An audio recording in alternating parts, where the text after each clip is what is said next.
So a lot of you all heard me mention the person called Jed Ronan. This is Jed from the Winning Post. Jed is our resident bookie. He's been away for the last couple of events, but he's back now, and back with a vengeance, I hope, Jed. Back in the game, yes. Yeah? Yes. You're glad to be here? Oh, I've missed it. I've missed it. Yeah. It's a great buzz over the weekend, Oh, it's isn't it? brilliant. Brilliant. And it's starting to fill up again, isn't it? There's a few more people here. Yeah, Now the bookie's back. Everyone loves a punt, so... I think it just gives a boost to the place as well, you know, people can have a bet and... Yeah. So, I want to try and make this a bit more of a regular piece. We'll try and do one of these each event. Maybe just to start off in the morning, just to have a little run through the order of play and how you've priced it and why you've priced it, and maybe we'll pressure you for a bit of a value. We'll ask you for your tip of the day. So just running through some of the matches, there's some good matchups. I mean, young Sam Birch, who beat Jake McCartney yesterday. He's up in against Jack Whelan. Yeah. How are you pricing that one, Jay? Well, I've got Jack at 1-4, obviously strong favourite because former world champion, very good player. Yeah. But Sam is capable on his day. Very capable, yeah. He did us a good favour yesterday, beat Jake McCartney, so that was a good start to proceedings. You had some good results yesterday. Yeah, we did have some good results. That would have been one. Liam Dunster getting beat. Liam would have killed a lot of people, wouldn't it? Yeah, Gazibit getting beat. Yeah, good result. So yeah, we had a good start to proceedings for a change. That's always good, but maybe some bit of value in Sam there. The next game, I mean, Phil Harrison against Chris Day. Chris is a very adept player. I see you've got that price the same, 1-4 and 2-1. Yeah, obviously again, Phil is the favourite for the tournament. Yeah. But Chris again has done us a few good turns over the last few tournaments. Yeah, he's capable of beating anybody. Beat Mick Hill last year. Beat Phil Harrison already in one of these events. So he's maybe a bit more value there. Yeah. We'll brush over Shane Thompson against Penn. That's a walkover, isn't it? Yeah. Well, I thought so. Yeah. John McAllis against Josh Kane. Another tidy matchup there. It is. I've got John as slight favourite, 4-7 favourite, but again, Josh, very good player. Yeah. But Josh was 10-5 down yesterday, came back to win 11-10, so he's more than capable. More than capable. And noticing Scott Gillespie on there, he had a tough game last night, didn't he? Against Brian Halco. He's up now against one of the England internationals, Dave Fernandez. Dave again capable on his day, but Scott just always seems to do what he does best: pots balls, wins games. So he's a 1-3 shot. He's a strong favourite. So if I put you under pressure here, where are you seeing the value in there, Joe? Who's your player? Who's your standout player? Well, I think Jamie Burnett, even money against Ronan, but Jamie played brilliantly yesterday against Tom Cousins, beat him. So if I was to choose one out of that, I'd be on Jamie, even money. It's a cracking price. So there you go, everyone. If you want to have a bet, come on down to the venue. Jeb will be here as you walk in the door. You can't miss him, and he's here to take your bets. Welcome back, Jeb. Nice to be back, Nick. Nice to be back. Yeah. We're going to get over to the action now. It's going to be Craig Marsh against Lydan Debono. Just out of interest, how have you priced that one? I've got Craig, massive favourite, 1-5. 1-5. Lydan, 5-2 chance. I'm not saying he can't win, but Craig's massive favourite. Massive favourite. Yeah, and he's playing well this weekend as well. Wouldn't be surprised to see him go deep. Yeah. Enjoy the action, guys. We'll be back with you after this break.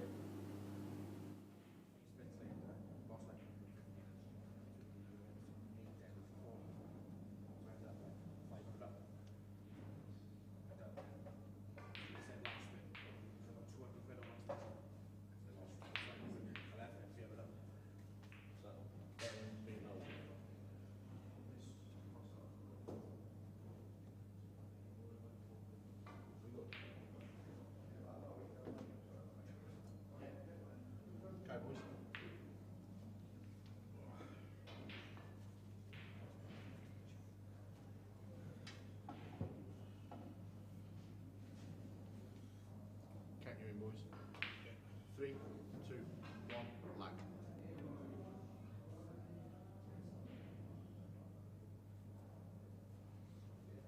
Lydon, you win the lag. Do you want to break?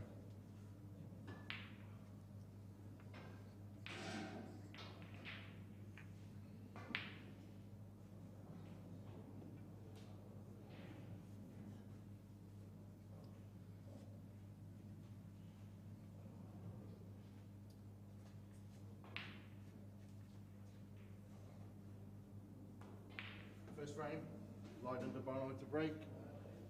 Time running.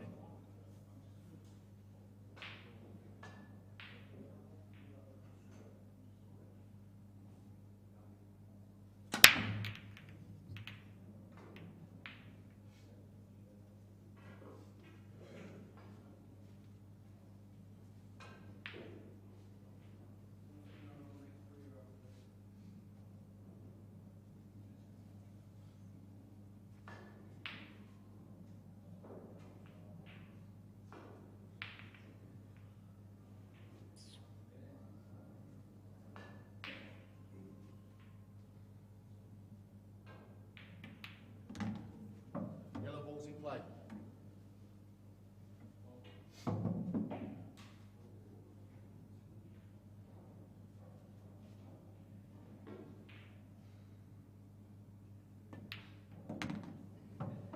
Come out. Touching ball. Time running.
So good afternoon, everyone. Sorry for the short break.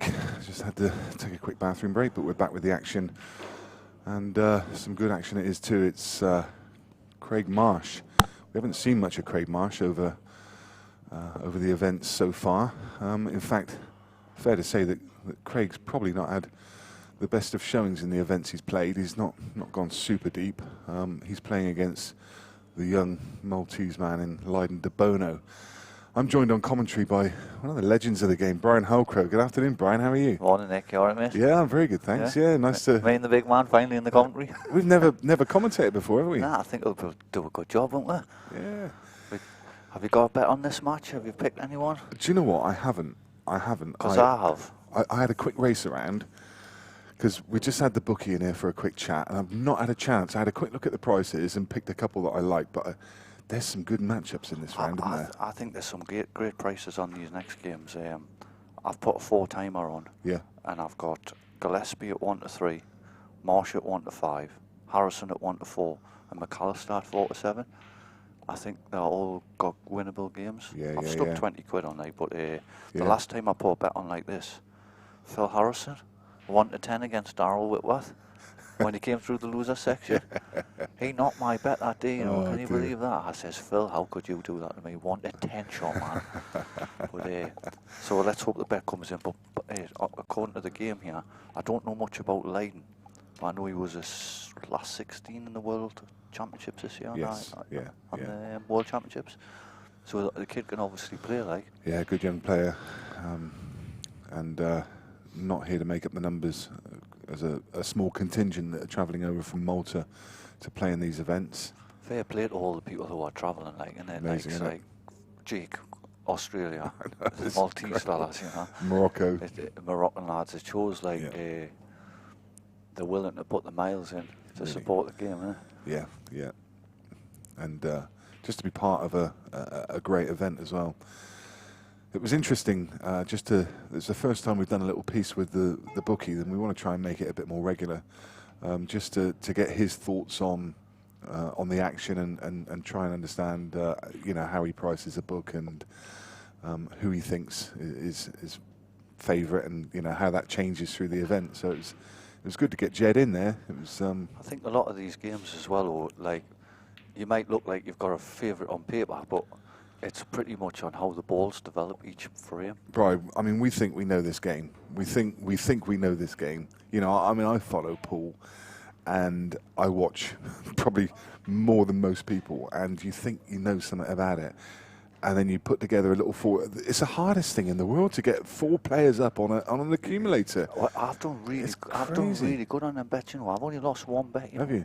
Every time I've backed with Jed, I've won the bets. The only one I lost was Phil Harrison, the 1 to 10 shot, and I'm like, I'm going to follow you then. Follow me, mate. Honestly, I've got a good little record with the betting, like. But who would you fancy for this game then? Spin of a coin, or would you fancy Craig Marsh as a slight favourite? The thing is, Craig, it's difficult with Craig. Craig yesterday, he was 5-0 down against Liam White in his opening game, and ended up coming back to win it 11-8, and just put on a show. I think it was Liam White, wasn't it? I think he played Liam. And then in his next game, he pretty much blew away Greg Batten. We were watching some of the game here, and I kind of felt he might do that after being 5-0 down and facing that adversity. Craig's the kind of confidence player, and he just blew Greg away afterwards, and he was sublime. But it just depends which Craig's going to turn up, doesn't it? It's momentum, innit? It really is. If you can gather momentum, yeah, like this game can be so easy. Yeah. But if there's no momentum going for you, meaning like every time you break, you pot 1 but you've got nothing. Yeah. Every time your opponent breaks, he pots 1, that easy. He breaks, he doesn't pot 1, he leaves you nothing. You know what I mean? Yeah. That kind of momentum.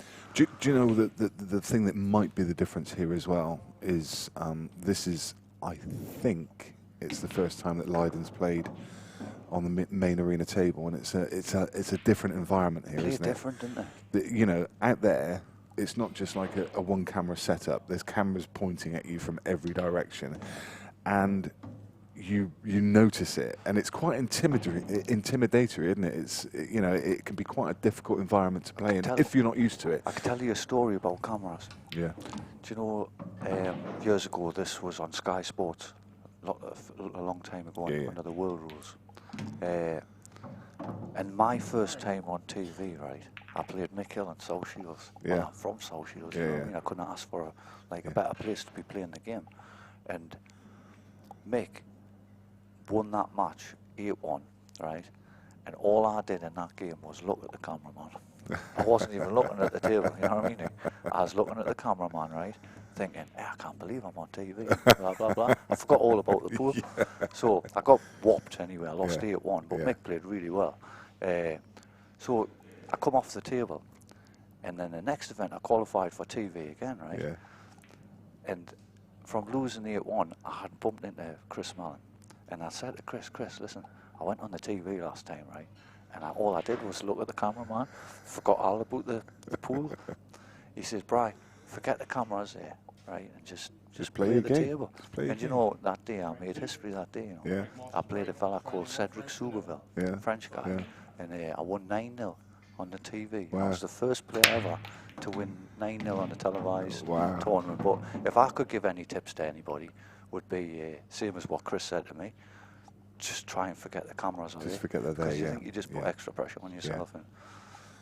And of course, the reason I said it, obviously, Craig's going to be used to it. He plays on the IPA. He's used to being on stream. He's used to playing on Free Sports, which is, you know, far Bedded more. And he's played in the Tarham shootout and things like that, which are, you know, they're more intimidating environments than this is. But whereas Lydon might not be quite so used to it. But he's opened his account well there, hasn't he? Taking advantage of Craig's mistake, and he's got the frame on the board. You see the way he played that frame as well.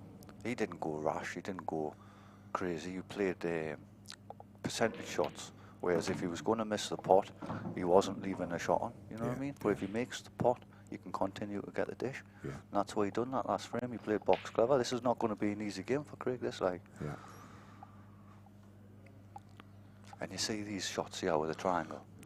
They say the triangle doesn't affect the ball. Yeah. I had a shot similar to this, right? And I screwed the yellow in, and the triangle came back with the white ball, Yeah, yeah, so it was yeah, like yeah. untangling itself. Yeah. And I thought, you know what it is, I'm not trusting Yeah, these just short get racks it no moved, more. yeah. And I was playing over them, Nick, Yeah. thinking it wasn't going to affect us in any way, but it was. Yeah. I've missed Yeah. a couple of balls by playing over them triangles. Yeah, just get it taken Get off, them isn't off, it? Yeah. aye. So yesterday when I played Scott, that triangle was off. Yeah. Every single frame, I took it off the table. Yeah, yeah. So did he, right? So he's got a good chance here. I think he's just got to get a little angle on that yellow on the left to bump that one out with the red. Oh, we'll not be happy with that. I mean, it's not the end of the world, like, but you'll not be happy with that. Yeah. You'll have to drag that one in the left-hand top bag. He's got to take the one at the top and bit of left-hand side. Try and get the angle to kick that the yellow one in the out. middle of the table. Yeah. There's the side going Look on. at the side he's putting on this. Oh, And they're so easy to miss when you load them up with that much side, aren't they? yeah. There's never been a pocket there, has there? No. No. No. Has he got an angle on the one to top right to try and get into his difficult ball? Looks to me maybe able to screw the red in the middle and come straight off it. Yeah, quite possibly. Yeah, if he's got that angle. I think thought he he was has, just you a know. fraction high, but I think you might be right, I Brian. think he's perfect there, man. Yeah. This could be 2-0, yeah. Because this kid's really steady away, you know. He's a really nice kid. I don't know much about the kid's game, but as a person, always happy and smiling. Yeah. Got time for people, you know what I mean? Yeah.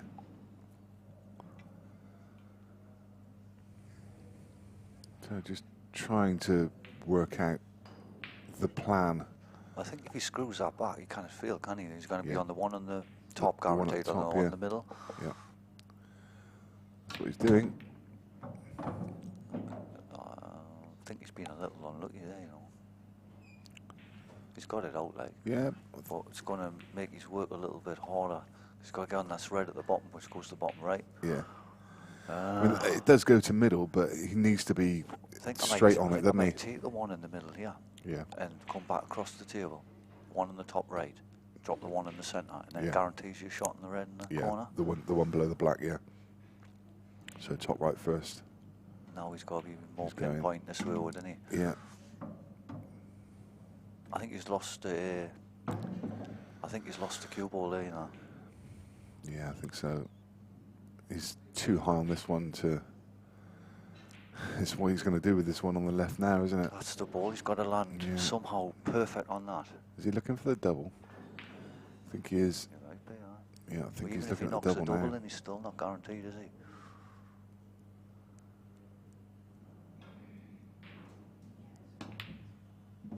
Nice double. Needs to slow down though. Wow. Oh, that's it. Has he been lucky though? Is he just... I No. think he's been lucky there. No.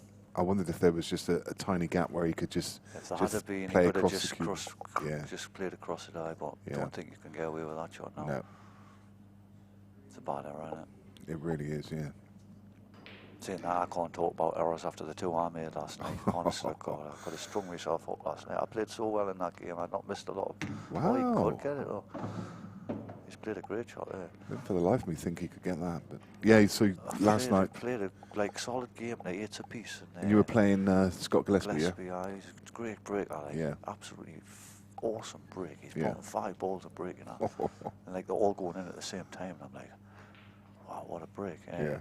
And then my breaks were, I kept going off. And you were trailing a fair bit there, weren't you? I mean, you were 5-2 down. 5-2. I saw it 8-6. I wasn't doing anything wrong. I was just literally breaking and... Oh no. No, you can't afford to miss them. Like. I got back to 8 apiece and I've had a great chance to go 9-8 up. I've messed it up. And then I've had another great chance to make it 9s apiece. But I'm slightly stretching. Yeah. And I think I've slipped. And my back arms moved the balls all over behind us. Because I was stretching Yeah. to try and put this ball Yeah. in there. I've missed and I've felt balls moving all over behind us. I've moved them with my hands. And I'm thinking, you dummy, you know what I mean? So that could have been 9s apiece and now I've gone 10-8 behind. And I've broken clear to go 10-9. And I've got clearance to go 10s apiece. And I've hit the black sweet. I was talking to Paul as I come in for the commentary. He says, your black rolled out last night, you know. I says, I thought I'd hit it sweet, you know. Yeah. So from 10, I could have made it 10s apiece with me breaking in the last frame. So I'm not going to beat myself up too much, you know what I mean? Like, yeah. Guy's a great player, but I did have him on the ropes last night. Like, I've never seen Scott miss like as many balls as he did. I mean, I watched the last 3 or 4 frames, and I mean, you definitely had him under pressure, because normally Scott's fairly cool, but he was walking across the other side of the arena trying to compose himself, and he just, I mean, you had him rattled for sure. Maybe put a nice status on the Facebook this morning when I woke up. He tagged us into his post. And if that black had dropped, you had the break at 10s. That's what I'm saying. I had a chance to win that game. Because I'm trying to enjoy the game now. Like, I think I've stressed myself that much to wanting to do well. And like in this field, you know, it's a bloodbath, man. Yeah, of course. You know, and I'm just gonna stop being so. Don't beat yourself up. I'm just gonna enjoy. I'm gonna play the rest of my career happy, mate. Yeah. I've been stressing myself out, wanting too much. Yeah.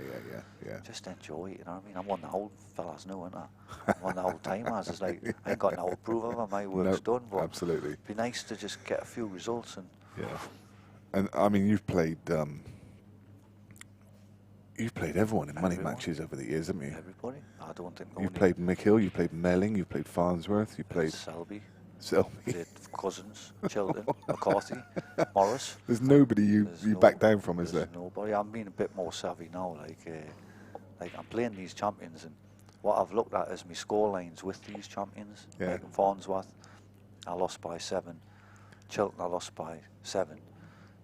Tom, I lost by 10. Now these are big margins. You know what I mean? Yeah. So I'm not going to play them games no more. Yeah. I'm going to pick. There's easier games out there for you as well. The thing is, when you play those matches, you're doing it to challenge yourself. And a lot of, other money match players, someone like Shane Thompson, he's playing money matches to make money. Yeah. Whereas you were doing it at the time to challenge yourself and knowing you can beat the best players. This will put it in all perspective for you, right?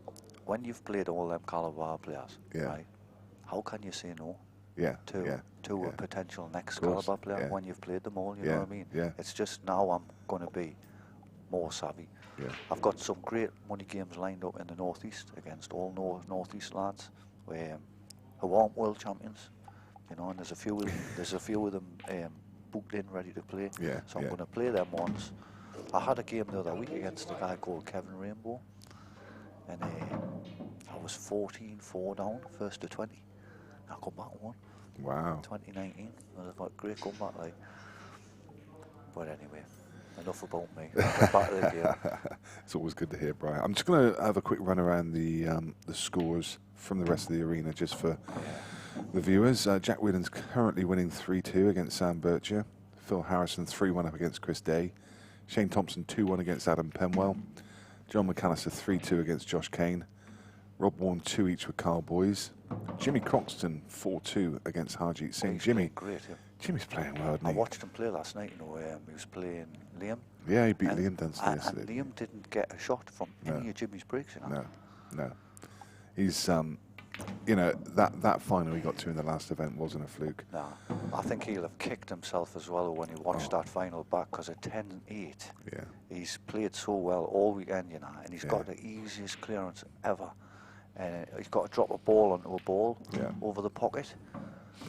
But when he's put the ball onto the ball over the bag, he hasn't sat the other one over the bag. You know what I mean? He's kind of hit it half ball and put it on the cushion. And from that moment, that easy clearance became messable, uppable, if there's such a word. And he did, he messed it up. That's a nice clearance. It's a lovely clearance. It looks like he's getting a bit spring in his step here, does the Marshy, didn't he? Yeah. He's floating around that hill for a big lad, isn't he? And the thing is, this is, we talk about, I mean, you can see his cue ball there. I mean, this is when Marshy is at his absolute most dangerous, is when he gets that spring in his step, because Lydon, he'll know he had a massive chance in that last frame to go 2-0. And he 2-1 down. You could see the look on his face as he was walking away. He thought, those are the key moments. Even early in the match, because those are the key moments. Because Marshy's he's under it then. He's under the pressure. And you know what will end up happening is, you see, when you come to the end of this match, right, see if Lydon's to lose this game, he's going to look back at the end of this game, and it's not going to be the start of the match where he's lost it. There's a shock. Jordan Shepherd, 0, Darren McVicker 4. Long way to go, like.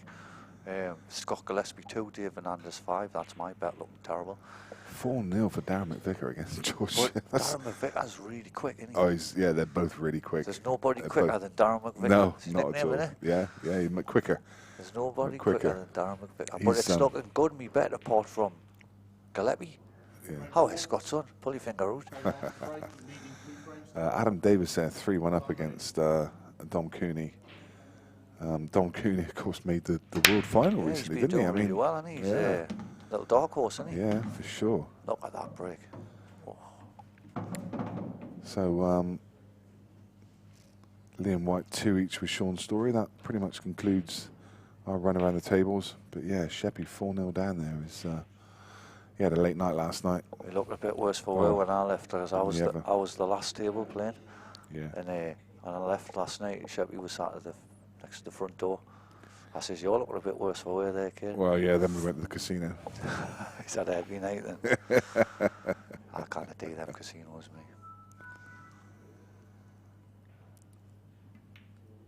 Red ball's in play. Another good chance here for Marshy.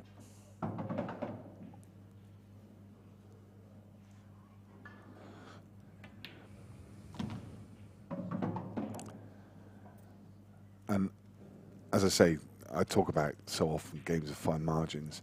Had Lydon gone 2-0, Craig Marsh is in an entirely different frame of mind. Who knows whether he goes and clears that next frame. And now he's got such a spring in his step that you genuinely could see him. He could romp this now. He could go 11-2. Because when you see it's no disrespect or nothing detrimental to an opponent, right? But when you see your opponent missing the ball like that, it gives you that confidence in it. Like, yeah. Look at this now. I mean, he's just doesn't look like missing. he's flying along, isn't he? Yeah. Morning, George. I'm going to get that fabulous smile today. Hey, there it is. I can extract a smile out of this point, no problem, you know. Isn't that right, George? I know how to extract a smile out of George, didn't I, Paul? I was talking to a fella last night. He was really funny. He was like, "I would have knocked about you, man." He says, "You're absolutely bonkers." Lawrence is one of the locals in the club. Oh yeah, I met him. Yeah. He says, "I've put a bet on there. I've backed a guy called Gillespie." I says, "Oh, that's good for you." He says, "I don't know who the guy is who he's playing like." I says, "That'll be me." I was like, "Oh, bro, I should have wrapped that bet up." Yeah, you got to be careful who you're talking to. I had a bit of a laugh about it, like, but he was a nice guy. He was. So Jordan's got one on the board now, and pretty much, I guess you could say, pretty much going to form. Maybe with the exception, I mean, Carl Boyes was just a slight favourite over Rob Warren, but Rob Warren's been playing well recently. Jimmy, yeah, that's a tough game against Harjeet. Harjeet's pulled back a frame there. Drew Hughes has pulled one back against Neil Rayburn as well. Mark Boyle against Ben Flack. I mean, Ben just a solid. He knocked out Liam Dunster in the first event. oh, Flacky did, huh? Yeah. A very deliberate cue action, hasn't he, Ben? Yeah. He's a Proper sets player. himself up every Yeah. shot, doesn't he? There's never rushes. And Yeah, but do you know what? I thought, I just had a feeling that this weekend, Mark Boyle, he's not performed at all during the series. I don't think these rules suit him, you know. I think he's overdue. I don't think the rules suit him. Do you not? I think this deliberate foul, not deliberate foul, but Yeah. being able to play that tactical foul. Yeah. I don't think he's got the knowledge of it yet. Yeah, You know yeah. what I mean? Like, I'm not saying he hasn't got the knowledge of it. He's sort of one of the best players in the world. Yeah. I think what I'm trying to say is when you can flick off your own ball and knock your opponents Yeah. in, he's not quite Not savvied seeing up it. on it yet. Not seeing it. Because it takes time, doesn't Yeah, it? of And you course just it try does. to say, I've played these rules years ago. Yeah. Like, not exactly the same, but very, But very similar. Yeah. They play them in America similar. They're very similar to APA. Yeah. They're very similar to Chinese. Yeah. And if anyone plays mini clip pool on their They'll know phone, easy, won't they? That's the it's exact- pretty much the same rules Do you know, as that as well. would you do any tweaking with these rules to make them better? Because you know something that really bugs me, right? And I bet you I can speak on behalf of every pool player across the planet here. when you are getting players getting lucky against you, right? They're being rewarded for bad play, and you're getting punished for their bad play. I don't think that's right. I think there's a couple of tweaks need made in the rules, and if we could get these balls numbered, right? Yeah.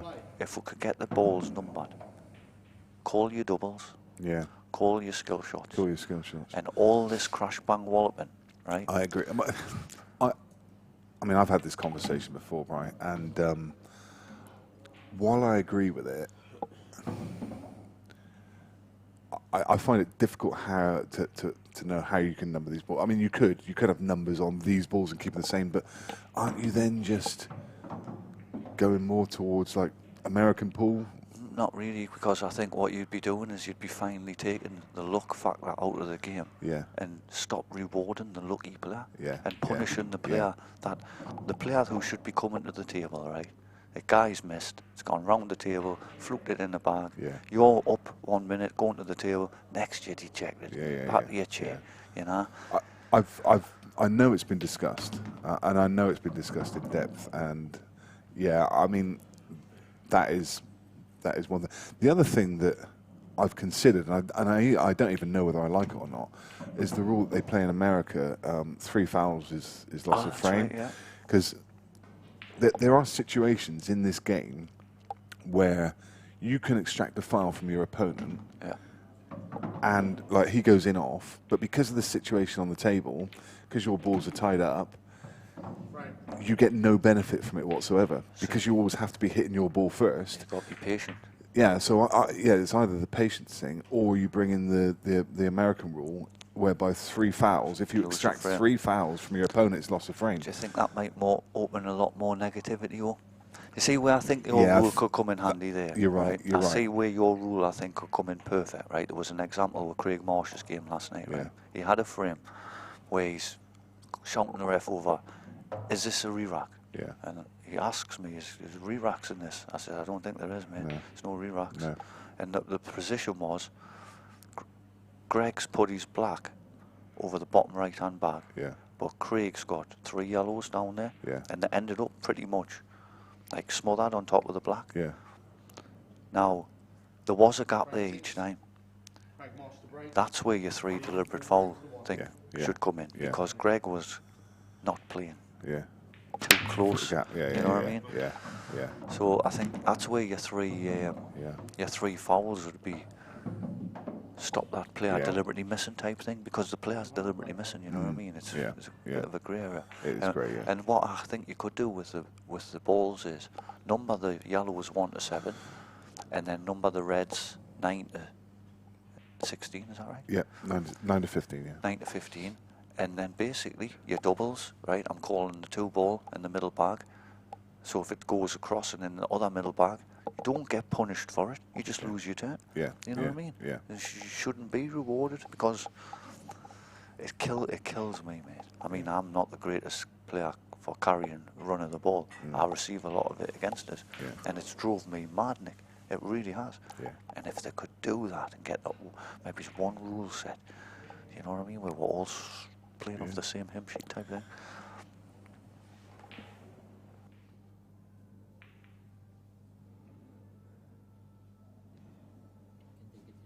Time running.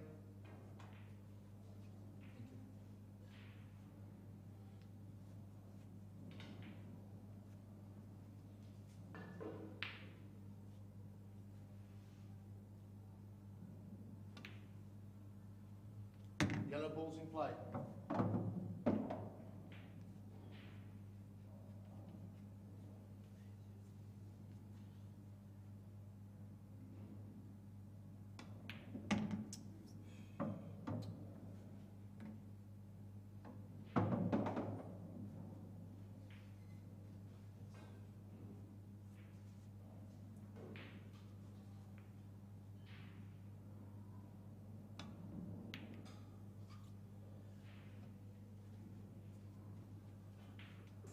That second frame is, it's really changed this match.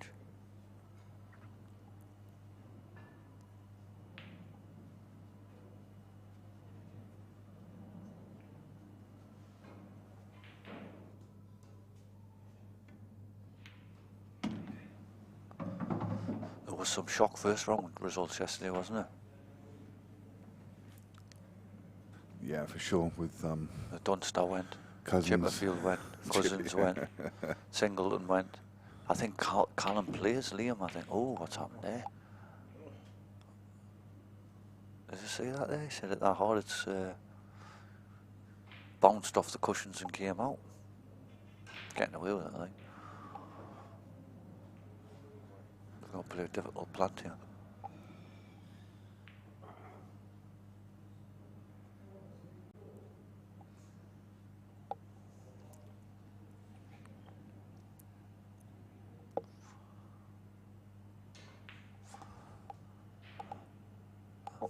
I don't like this plant, like. I think these are really tricky, these shots. They look easy, but they're not, are they? They're really not. Trying to find that angle is really difficult. You'll find the second yellow normally throws towards the left-hand side, the bottom cushion. Oh, I tell you, that's how hard they were. Will Marshy play any safety, do you think? Yeah. You're going to have to, yeah, because that red on the bottom rail is dead. And it's not an easy one to get out of shift, is it? I don't think Marshy's got any safeties in his... He needs to get some, because his locker, is he? He needs to get a little bit, because like these kind of situations, you've got to be able to box clever a little bit. And maybe come off the ball on the side rail, chop it out, 2 cushions in behind one on the top. But not for Marshy. Where's he going here, Nick? Well... He's not going to try and screw this right down table, is he? I think he is, you know.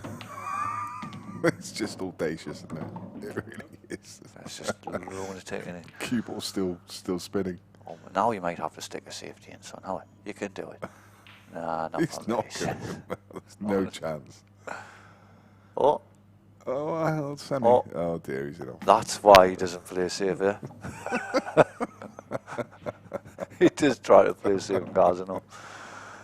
Yeah, brilliant. He doesn't want to take a liberty here. That's the only thing he doesn't. I mean, Lydon's not been playing great, but you know. That was a bit pushing the ball out, like, wasn't it? Yeah.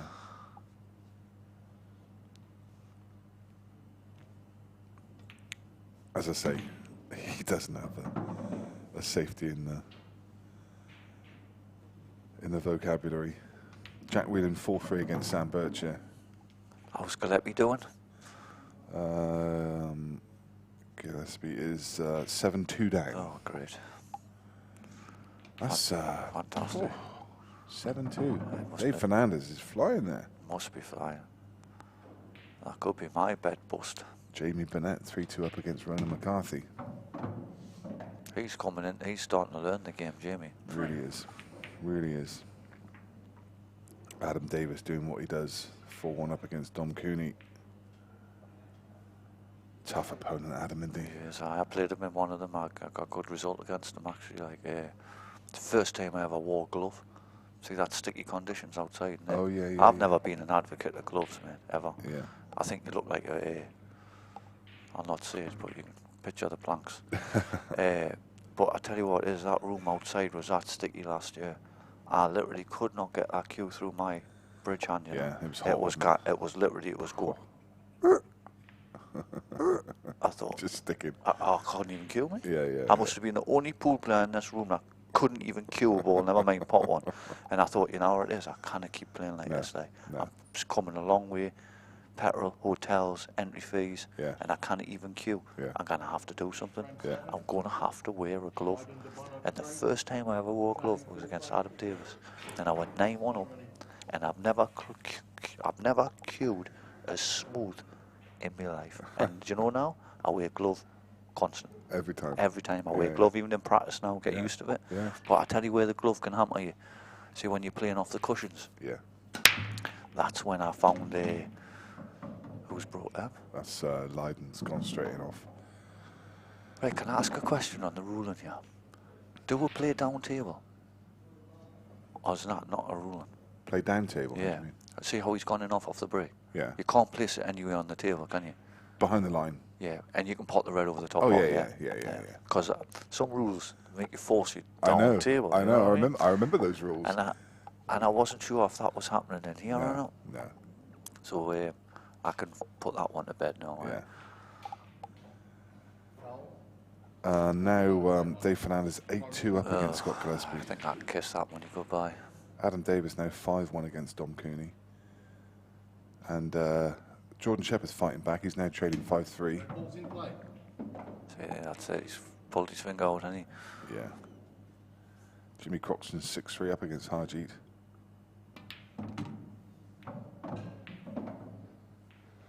Yeah, Marshy's freestyling now, like. Phil Harrison, I mean, how good is that man? 5-2 up against Chris Day.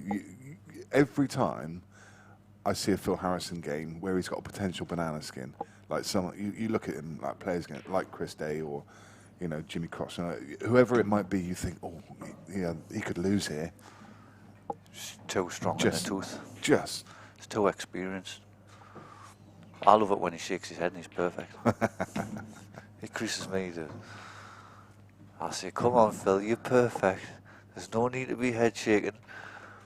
Because I think he does it just to give his opponents just that little ray of hope, and then he crushes them when he spots them. Yeah. Everyone talks about, you know, when they all talk about the GOAT, when they talk about the greatest player, they always mention... Mick's got to be the greatest because of how many titles he's got in the bank. Of course. But and they always mention Mick, and they mention Gareth. And Phil's up there, isn't he? Well, yeah. He's in the top 3. Got to be. Has to be. Honestly, the guys, like, so hard to play against. I played him in the Murphy's event. He beat us 11-9. But what a game. 6 hours. Oh, I saw that. Yeah, I did. 6-hour match, right? Yeah. And, like, fair play to Phil, right? Phil, you know how good his attacking ability is. He's full on, isn't he?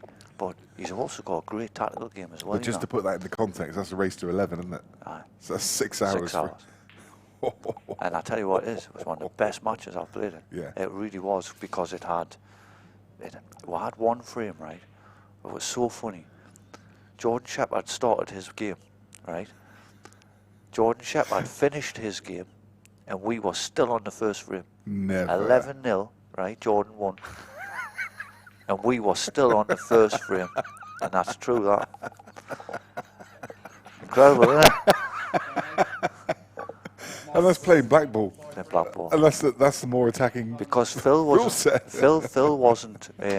He wasn't doing anything stupid. You know what I mean? He wasn't doing the reckless. He was playing, and I was doing the same. So nobody was given an edge. And I seen Jordan walk through the door. That's so funny. I was like, "You're not playing that?" He says, "I've already won." I says, "We're still on the first frame."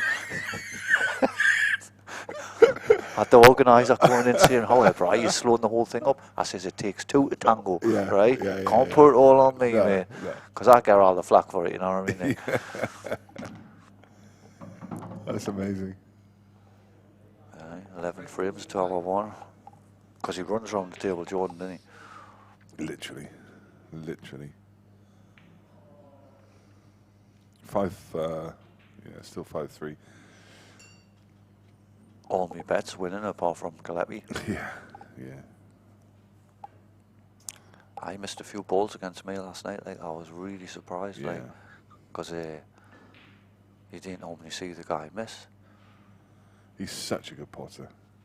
The way he goes around the table as well. You see, sometimes you look at the table and it's like there's absolutely nothing on anywhere, and it's his vision. It's his little bits of shot making. Yeah. Like, he had one frame, I broke the balls and it just looked like a mess. The table looked like an absolute mess. And within 2 shots, that whole table was on. You know what I mean? Yeah. So before he went the table, it was a mess. 2 shots later, the whole table was wide open.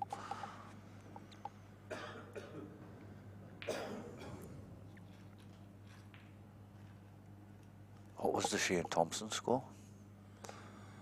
Against Penwell, Yeah.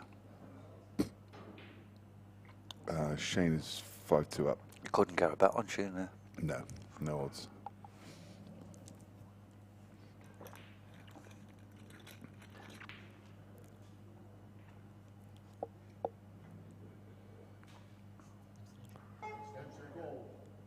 Oh, look, he's playing safe here, look. Better safety play, look. He's going to play the red on the yellow and screw back behind the other yellow and leave nothing. I think. He ain't going to go game here, is he?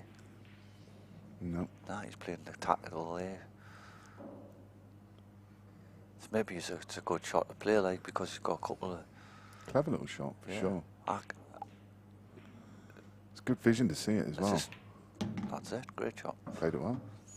Yeah. So it's not all about popping balls, is it, Nick? No, no. Problem with this is you get your opponent getting hand back on the table, and this is where the pool guards can come and punish you for them kind of strokes, you know what I mean? Yeah.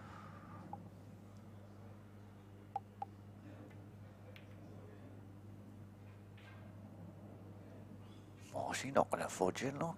Been unlucky there.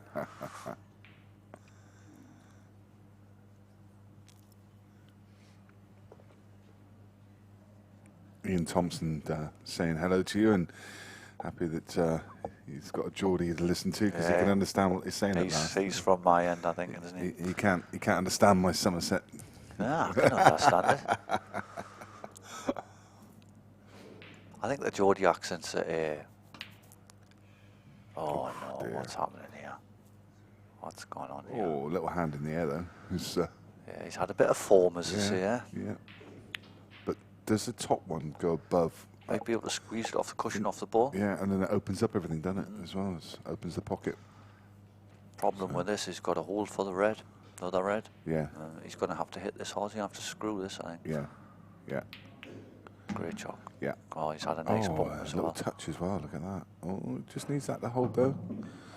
Yeah, I think he can pot this and just float it in, play the red, and then centre pocket next. Yeah. Just float it in. Got quite a lot of angle, hasn't he? Just float it. Can he? Oh, I think he's getting away with that again, you know. I think you can see an edge of that. It's close. Oh well, you can hear him huffing, so I'm guessing he probably can. Obviously fudged her. Can he turn it over? Can he just? Yeah, I think he looks like he can. Yeah. He can. But is he snookered himself on the He's black? going to have to turn it again, isn't he? He's going to have to turn it over again. But he's going to have to turn it over pretty much a full ball width here, isn't he? This isn't just a... Yeah, it's just a little turny one, not too much. Yeah. I think he got a bit of a bad contact there, you know. Marsh likes to have a word with himself, doesn't he? Yeah. Gives himself a little telling off. He's the only world champion I haven't played on this event, you know. Is he? My draws have been brutal, mate. Yeah. This is my 8th event here. Yeah. And I've had every world champion bar. What's his face? Marshy, yeah. Oh, and I've never had Farnsworth, but he's not on this year, is he? Yeah. Been playing in a good competition in his club, like. Yeah. He's King of the North. Oh, yeah. £500 a man. Yeah. And like, this is how you can put things into perspective here, right? It's $5 a winner. I'm up against 13 players from the Northeast. And then I come here.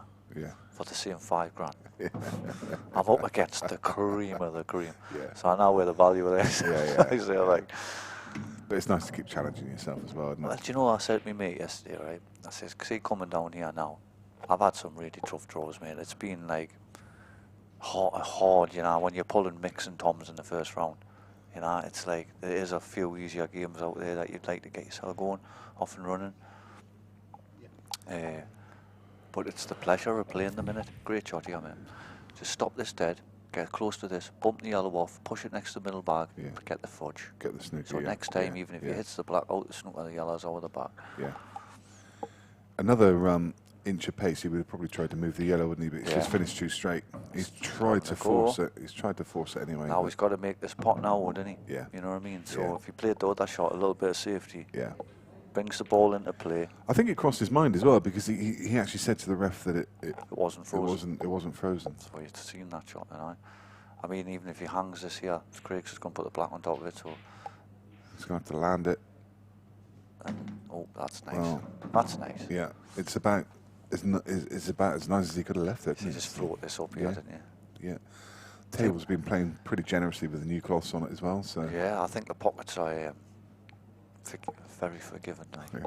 I played on the table yesterday. That must have been in the arena previous to this. Yeah. And the pockets were really more forgiving than. Oh no! Oh, How's he's that taken gone in there? How's that gone in there? My black yesterday didn't do that, and it hung. No, it didn't. My black didn't do that yesterday, Paul, and it hung. I want a steward's inquiry. It should have been 10-10. Yeah. Hey, do you know when it didn't drop? You know when that ball didn't drop last night? I was like, hey, how's that not gone in there? Yeah. Hit that absolutely perfect. Yeah. You want a action replay and replay the last frame. I could have got my positional shot of the black wasn't the greatest. Like I left it a bit more distance than I should have. You know what I mean? I think if I get the white a bit closer, I would have.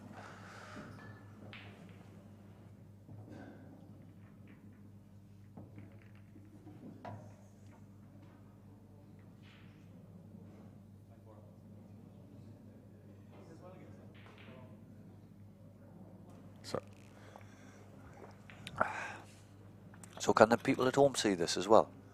The people at home see this screen in front of us, or The people at home are looking at exactly the picture that we're looking at. so they're looking at the main. Yeah, They're not the main arena now. The actual playing area. Yes, yeah. So this is the playing area where you've got the other 15 tables that are currently all in action. You can see there's some spectators milling.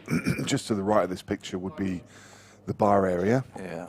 And there's people on looking, and you can see that area to the back of us now. The bar area is on you see in the centre of your screen where you see the TV currently playing, and that arena you were just looking at is just to the left of that screen. The first table through the window is table 5. What about this for a break?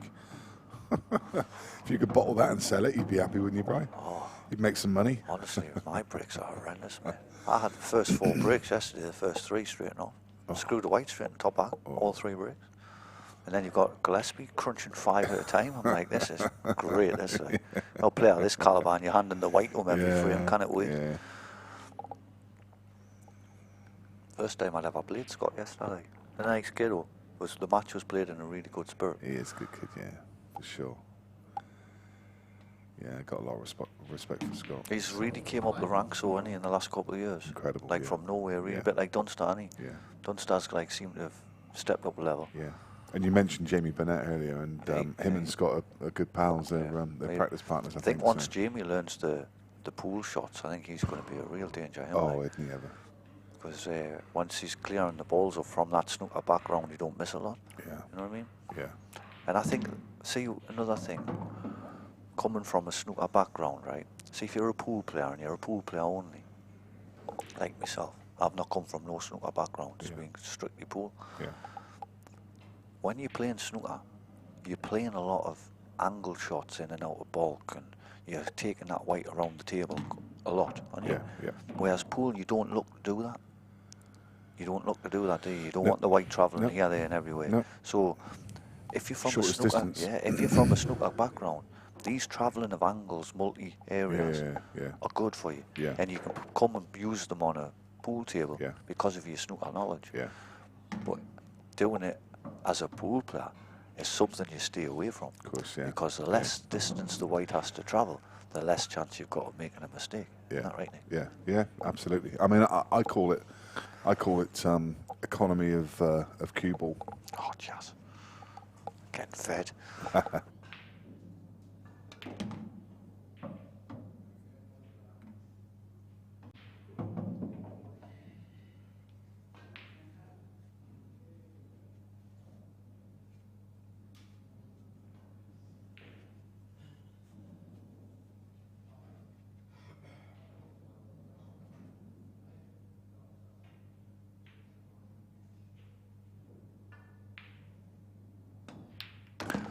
Nice shot that was. It was very nice, yeah. 5-4, eh? Still in this game very Game much, on. isn't he? Game back on. Marsh, he's letting back in, Yeah, isn't he? because Marsh is playing like a headless chicken, and he's like kind of stopped respecting him a bit. Yeah. Get your respect level back on Craig, and Yeah, just going back to what you were saying is, I mean, I call it economy of cue ball, and one of the best exponents of it for me is Phil Harrison. Yeah. If you watch his cue ball, It's perfect every time. it's the shortest distance at all times. He just, because why would you, if you're going to send a cue ball across 7 feet and 3 cushions, there's so much more that can go wrong if you could do the same thing by moving the cue ball 18 inches. Yeah, that's exactly and, right. and often you can. It's just, you know, with the snooker player, he's got no problem because he's going in and out of bulk and around. You know, they're used to doing it, aren't they? Let's have a quick look at the score as well. Damn it, Vicar now, 8-4 against Jordan Shepherd. And Jordan Shepherd's in trouble there. Ronan McCarthy's 5-3. You see Jordan in the background there in the main arena. 9-2, Gillespie's losing there. 9-2, yeah. I'll run through those scores in just a second. What's he got here?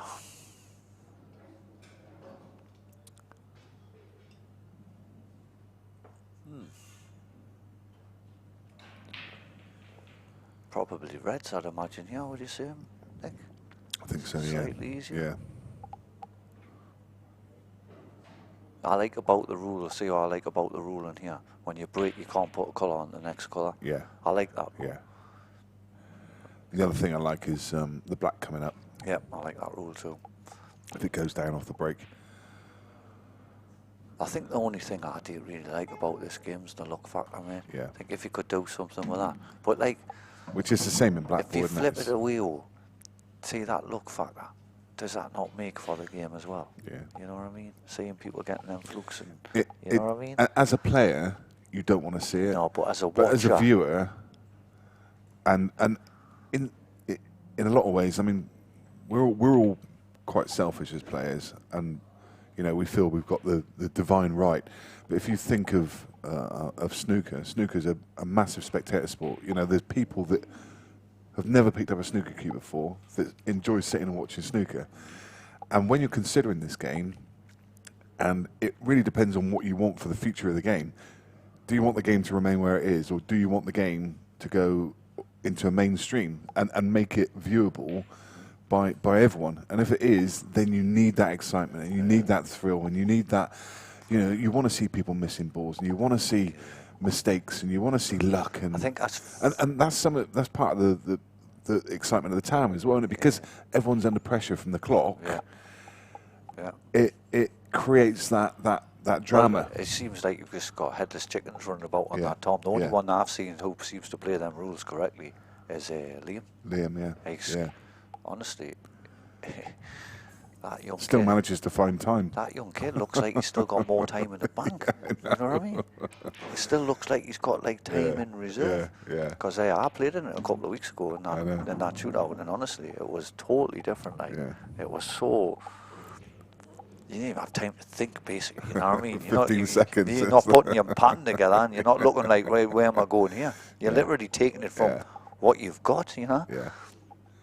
And that's why it sort of suited Jordan for the first few events, is because it's taken other people It's made for him. a little while to wise up. But Jordan sees the pattern so fast anyway. I that- think your players like McVickers and Yeah. Jordan Shepherds, Yeah. I think that's just made for them because they're quick players anyway.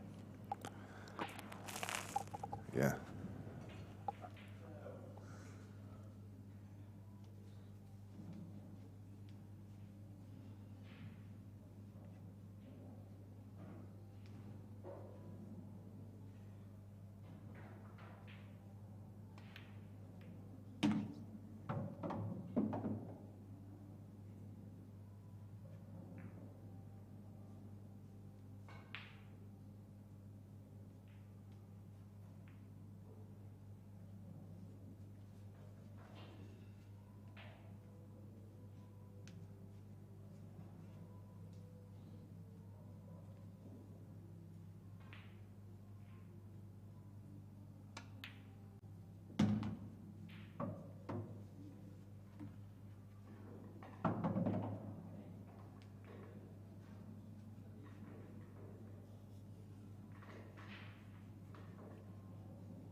Frame 11. Lydan Debono to break. 5 frames all. Time running.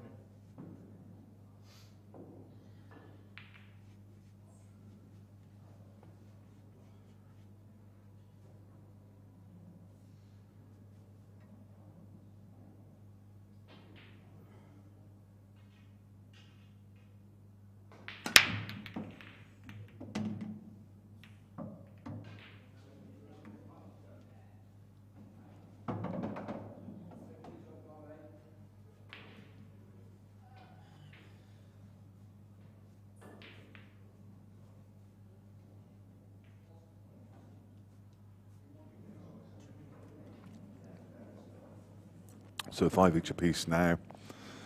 And as I say, Lydon firmly back in this game. And he'll be over the moon. I think he would have thought this was slipping away from him. But a few mistakes from Craig. And now Lydon's got this frame to take the lead. Yellow ball's in place.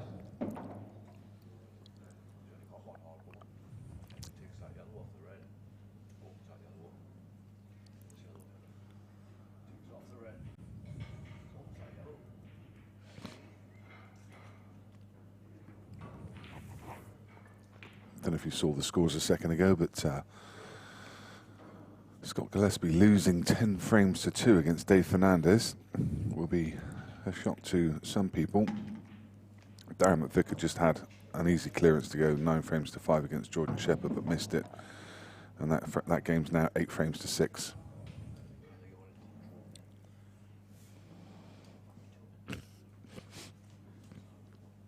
Phil Harrison now 9-3 against Chris Day. Adam Davis 7-1 against Dom Cooney. Liam White 6-2 against Sean Story.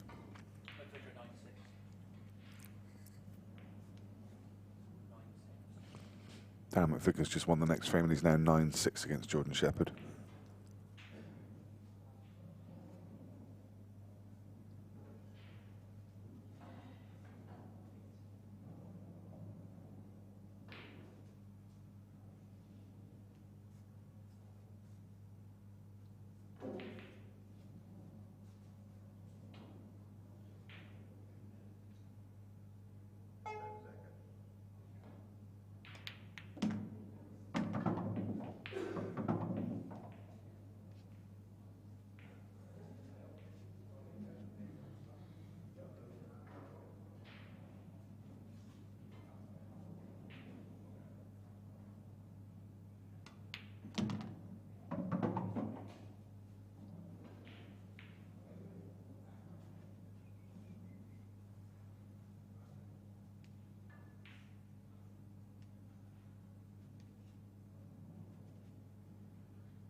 So that black sees Lydon establish a 1-frame lead, 6 frames to 5. And who would have thought that possible just 4 or 5 frames ago? That Marsh was going to run away with it. Sam Birch has beaten Jack Whelan 7 frames to 5.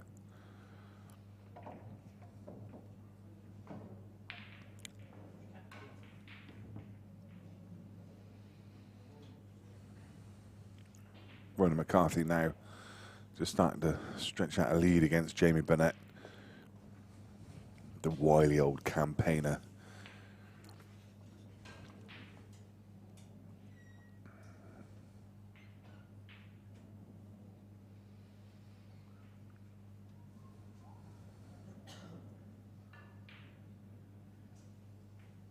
Frame 12.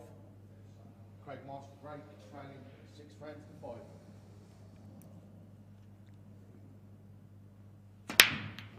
5.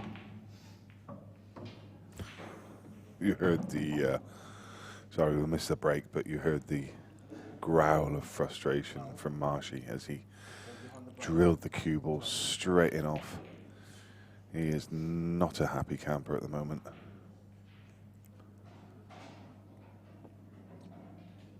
And not one to hide his frustration.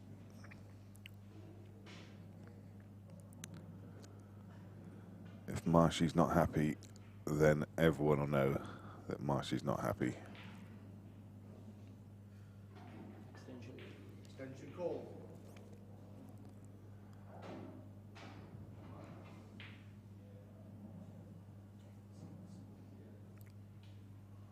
Damn it, Vicar now 10-6 up against Jordan Shepherd.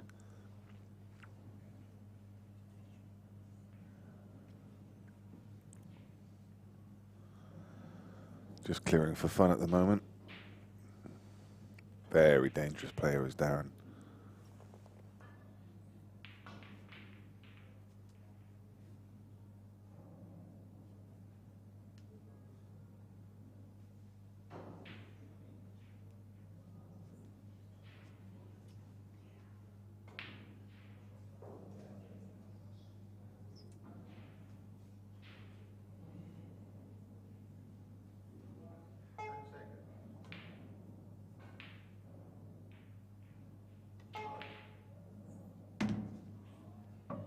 Yellow balls in play.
Dear me. It's not happening for Craig. You heard him say wow.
So, problem ball, or the obvious problem, is the yellow to the left-hand side rail. And I just wonder if he's able to play that. That's a good shot. if he's able to play that off of the red, not the red below the pocket, but the one just adjacent to it, the middle of the 3.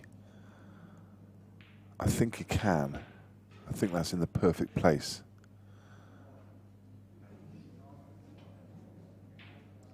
He may try and land on it now, because it's going to be easier to get on the black from the ball on the right hand side than it is this one on the left. So he wants to finish just above the bog line. Well, he's tried to move it, and well, it's come out okay, but I'm not sure he needed to move it. I'm not sure he spotted the shot I mentioned, but I don't think he needed to move that then. Pretty sure that yellow would have gone off the middle of the 3 reds into the left centre. Brian's back. Momentum's swung around here, hasn't it? Really has. Yeah. Got to pull a good shot off here. Yeah. Craig's got to start taking these chances, because he could be well ahead in this game if he hadn't have been played a bit erratically here. He'll start playing properly again now, I'd imagine.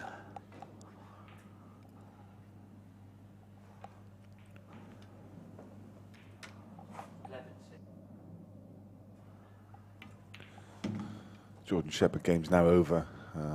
Darren beat Jordan 11 frames to 6. I think I can chuck my bet in the bin as well, because Gillespie's gone, isn't he? Gillespie is gone, 11 frames to 4. He must have not turned up today, him or his opponents played out of his skin, one of the two. Phil Harrison's on the hill against Chris Day, 10-4. Shane Thompson's on the hill against Adam Penwell, 10-3. John McAllister's edging the game against Josh Kane, 7-6. Rob Warren and Carl Boys are 6 apiece. Jimmy Croxton's 9-6 up against Harjeet. Neil Raybone 8-6 against Drew Hughes. Mark Ball 5-3 against Ben Flack. Ronan McCarthy 7-3 against Jamie Burnett. Adam Davis 7-3 against Dom Cooney. And Liam White is 6-4 against Sean Story. You've got a forfeit in the next one. You'd have been playing your old mate Arfan Dad. Yeah, never played Arfan, would you believe? Have you not? All these times and all these years, never played Arfan. And he wasn't able to turn up this weekend, so... I think, you see, being in the loser side of my game, losing might have actually not been as bad as it seemed. Yeah. I got a bye and then I got a forfeit, and then I think I've got the loser of Adam, Thompson and Penwell. You've got Adam Penwell I mean, next, yeah. not disrespecting Adam, but he's not a world champion, you know what I mean? No, you fancy your chances there, don't you? As long as I play correctly and I give him the respect that he deserves, I've got to be going in favourite, I'd imagine. I'll try and work out who your next opponent is. I've already done it. Oh, have you? Yeah, Christy Caulfield after that one if he wins. Oh, really? And I think I've gone one step further than that, and it's going to be either Tom Cooney, Adam Davis, Ollie Bale, or Christy. Blimey. You map it out, don't you? Mapped it right out. I love that, though, Brian, because there's a lot of players. I say, who have you got next? And they're like, I haven't got a clue. I never look at the draw. I know Dunster just does turn the up. same.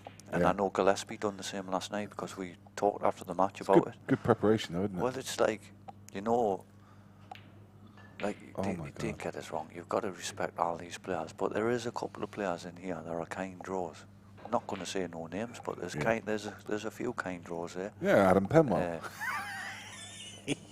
He's going to love you for that, isn't he? Yeah. Mate, whenever Adam's on commentary, he always stitches me up. He's quite good, though, isn't he? He always stitches me up. He's so quite good little commentator, I'm isn't he? quite happy to give him grief. I'll listen to him when he's been doing it with Yeah. you, and he seems like Yeah. a little character. Like He's all right. He's quite funny, but he was saying, "I'm the I number." do give him some stick. What was he saying? I'm the number one cabbage. Look at this. Oh, is it? No, not quite. Now that's a classic example there. If that ball had gone in, Yeah. Craig, how's he going to feel? Yeah. Gonna feel sick.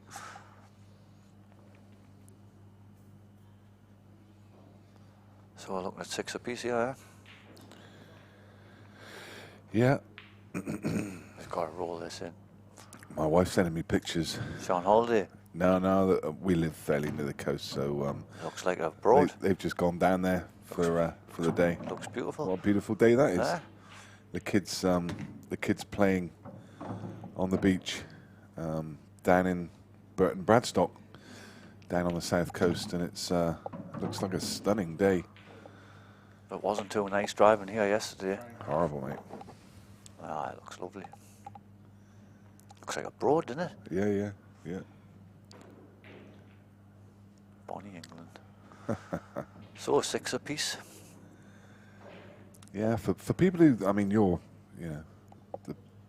as far as you can get from my end of the country down in Somerset, but we're quite lucky because we're only about half an hour from the coast, and you've got some great coastline along. I'm on the coast. You Well, are? South Yeah, Shields course you are. Yeah, coastline, yeah, right yeah. on the, we're right on the seafront actually. Yeah. But like, I run a pool club in South Shields. Yeah. And summers are so hot. Yeah. Because like, who wants to be indoors on lovely hot days? Yeah, And that? yeah. So yeah. with me living in a seaside town running a pool club, it really suffers in the Very summer. seasonal, yeah. It's really hard work. Like, Yeah. I like to see the back of the summer actually. Yeah. There's get a lot of custom in the winter. Yeah, so we're not too far from like Weymouth and Lyme Regis and all the way along that coast. But we've also got the North Devon coast as well, which is stunning. Kind of Linton and Lynmouth and Barnstaple and all the way along there. There's some amazing coastline down in that part of the country. It's just incredible. I think we're so quick sometimes to travel abroad for our holidays. But Sometimes you don't need to. we've got an amazing country here. It's great when it is hot here, like, you know. I went over to Ireland a couple of years ago, right up to the Giant's Causeway, right in the north of Ireland. What a stunning piece of scenery that is around there. Nice, aye. It's amazing. They're up there. They're in the same place this weekend in Port Rush. Oh, the golf. The golf, yeah. I was staying right opposite the golf course. Right. In All the big guns have gone out, haven't they? another poker/pool friend from over in Ireland, Paul Monaghan, who I know tunes in now and then. He's got a place over in Port Rush, right opposite the golf course. Very nice. Yeah, Nice. golf's a tough game, and did you play it? Yeah. Did you play I used golf? to. It's I a used tough to. game, isn't it? Yeah, I I played- realised it wasn't for me one day when I was having a bad day, and I got to about the 5th hole, and I hit the ball in a hedge, and I walked across, picked up the ball, and I threw it as far as I could, whilst uttering some of the worst expletives you ever want to hear, thinking that I was just in the middle of a field all on my own. And afterwards, I walked into the clubhouse, and this lady walked up to me in her 50s, quite a posh voice on her, and she said, "Excuse me," she said, "I'm the captain of the ladies' club." And she said I was on the green of the 16th hole in the main course, which I didn't realise was right next to the 5th tee where I was stood effing and blind. And she said, "I've never heard such disgusting language in my life." And as for picking up the ball and throwing it out into the middle of the fairway, I thought, do you know what, this game's not for me. It's so frustrating. You can think you're cracking it, and then you go out one day and it's like you've never played before. It's just so hard, isn't it? You've got to have like 5 parts of a game, don't you? And if one part's not working right, and fear a million, you've got to be able to hit it far. Yeah. For starters, you've got to be able to have a good hit, Yeah. and then you've got to be able to have a good short Touch, game, and then you've yeah. got to have a good potting. Yeah. And I played for about 8 years, and my scoring was like, I think the best I ever got was 84, because I don't hit it far. Yeah. You know what I mean? So like on a par 4, because it's so far away, it would take me one shot to get like halfway, and then another shot to get Yeah. close, and then Yeah. I'd have to chip on, Yeah. and then I've got one like putt for the pot. Yeah. Like my son plays a lot, and he can hit it really good. His ball takes off like an airplane. Yeah. And I'm like, he's like, "You want to play for a tenner, Dad?" And No, I'm like, you're "Why? right. Of course I play for a tenner. It takes me 2 shots to get to your 1 every time." This is okay. He's left a nice angle here just to drift across onto the other red now. Top this through, Yeah, right? top it through off with a touch of side to come top cushion, side cushion. He's not going to be able to get close to it, but if he can get, I think if he doesn't put the side on, he'll get close to it. do you? Yeah. Yeah. Just top it, and the white should do like a little swerve. But doesn't need a touch of right hand side now. Nah, no Just- side needed, because no. the white was coming Yeah. at such an angle where it was bringing you over. I think if you put the side on there, he might come like too wide. Sure, You know what I mean? sure. This is a big shot, this, like. Yeah, huge, huge. He's got Marsh into the pump here. He has, aye. I think because Craig early in this match was flying, and I think he kind of took his foot off the gas. And Yeah. there's some pressure on this ball. Do you know what? No. I didn't fancy him for that. He's missed a few of them, hasn't he? I don't know why. I don't know why I didn't fancy him. He's just not hit the pressure ball when he's needed to, has he? Cued across it, didn't he? That's the difference. That's the killer. That's where the best players Don't miss them. they keep your keep your foot on the neck, don't they? I mean, even if he took the bag there, Yeah. he's got them 2 yellows and that. Yeah. They still both would have gone, but he would have had to play a much better positional shot. Yeah. No skill shot on the black, is it? No. So.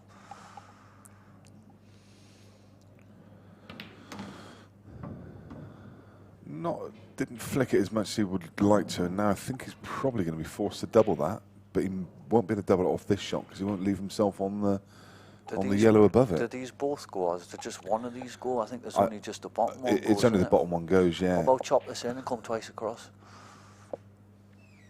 The one above the bolt line and come twice across for the one below it, yeah. Yeah, back the one in the middle, and then you can play this one on the. You could even play this one at the bottom now, I think, like the under yellow. I don't think he can get the potting angle, can he? He can, like. I think. Yeah, just enough.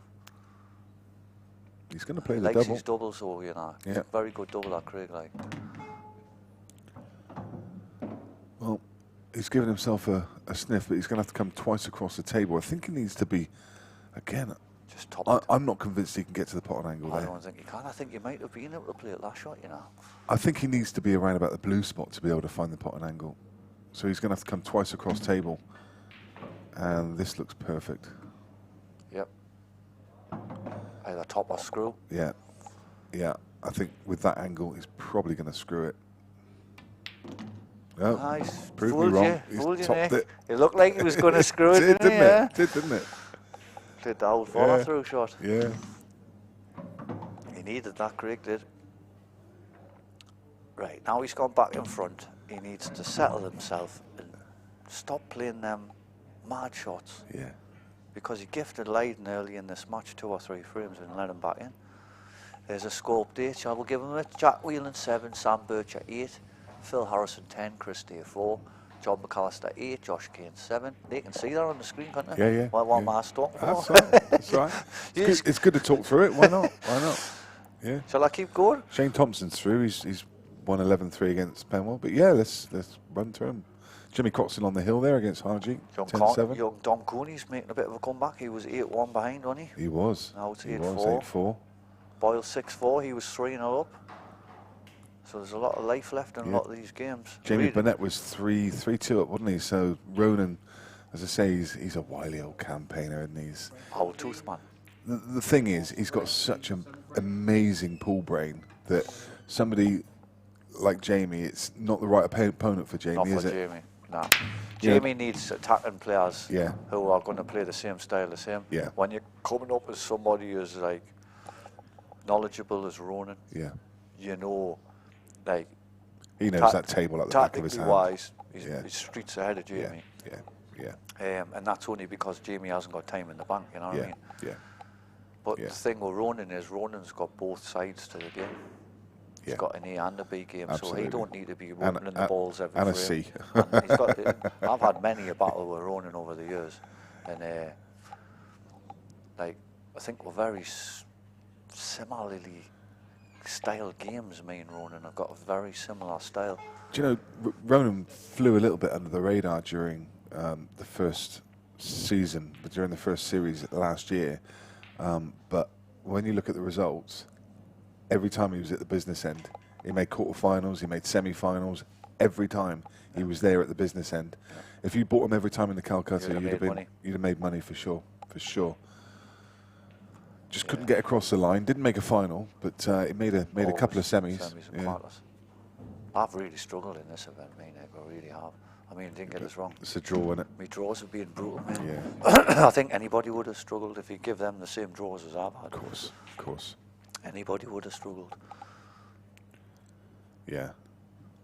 Yeah, it's a brutal tournament for sure. Is Mick coming on this, or is he? Do you know, I expected him back for This event, this wasn't it? event. I thought he was, but for some reason he's not. I think he did a big tour of Australia, didn't he? After the big guns, I think he did about. Does that every year, didn't he? Yeah, and I think I had a chat with Jake earlier, and he was saying that Mick did about 100 exhibitions while he was over there as well. So I think he was over there for a long spell, and it's probably a good money earner from. And now I understand he's still somewhere else. I'm not quite sure where he is, but I think he's gone away again. So it's just one of those, isn't it? It's other commitments, and I know that Darren, he came back to the UK for family reasons. And while he was here, he wanted to try and rekindle his love for the game. And it was so special having him playing in this event last year. And people are saying, him, was it? Oh, all of them. You had Jason, you had... and Chris and all of them. But for me, that was... And Carl Boyce as well, coming back as well, of course. But for me, it was just lovely having Darren. I did some commentary with him, and it's just... fantastic, because I love the guy. I think it's just amazing, and he said then, I did a couple of spells with him. Early doors, his heart was in it, and he was like, I want to do this, and I want to do it right, and I'm putting in the table time, because it's just about getting the logistics of how the ball travels and all the rest of it. It's just getting that back ingrained in my mind. But then when I sort of sat with him at about event 4, you could tell that he was just like, actually, I think he even said it on commentary, this isn't where my heart is anymore. My heart's in the US game, and I've realised that now. And he entered this series, and he entered Murphy's, and he's not played in either. And I know that it's his deep ambition to get back in the Moscone Cup team. And I think... Yeah, because he was brilliant for it, wasn't he? Yeah, so... They'd done so well when Darren was at the helm, wasn't it? And then they took him out, and they lost. Yeah. With him in, they didn't look as though they could... He's been a bit fortunate there, hasn't he? Yeah. God, dear me. I don't think you can quite believe that. He's got his head in his hand. But he's left himself a shot. But yeah, I mean, it was lovely having him back for that spell. But he realised that that's just not where his heart lies anymore. He loves that game too much. He's really good at it as well. And now went over. I was one of the IPTV players with him. Yeah. I think from England was Phil Harrison, Carl Morris, Mick Hill, Darren, Boise qualified, myself, Ronnie O'Sullivan, and Jimmy White. We were the English picks that the American guy picked.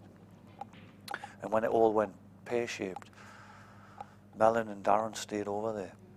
Whereas, like, I put my queue away for 9 years, I stopped playing. And I wish I hadn't have. You know what I mean? Because in that 9 year, I kind of, like, disappeared off the scene. People forgot. Like, because in their day, I was beating Mick and Darren and Chris. Yeah. You know what I mean? Yeah. At English pool. And then we all went over to America, and then I stopped playing English pool completely. I did the same as Darren. I played full time on a 9-foot table. But once that IPT went pear-shaped, do you know what happened with IPT? No. It was formed by a billionaire called Kevin Trudeau. He was the king of infomercials in America. Yeah, I've heard that actually. I've heard that. Yeah. But what was happening was he wasn't paying his taxes to the American government. He got 10 years, and he's in an American jail now as we speak. Oh, wow. This guy's a billionaire, you know. Yeah. And it all went pear-shaped, man. It looked like it was going to be. Well, it was and still is the biggest prize fund out of snooker and pool ever. Yeah. He ran an event for $3 million, you know. Yeah. Efren Reyes won it, 500 grand. Wow. He beat a guy called Rodney Morris. I know Rodney Beat Morris. Rodney Morris in the final. Yeah. But it was a good experience, like. What's his nickname, Rodney Morris? The God. Oh. Remember him from the Moscone Cup? You've got us with that one. He used to do that with his fingers, didn't he? Yeah.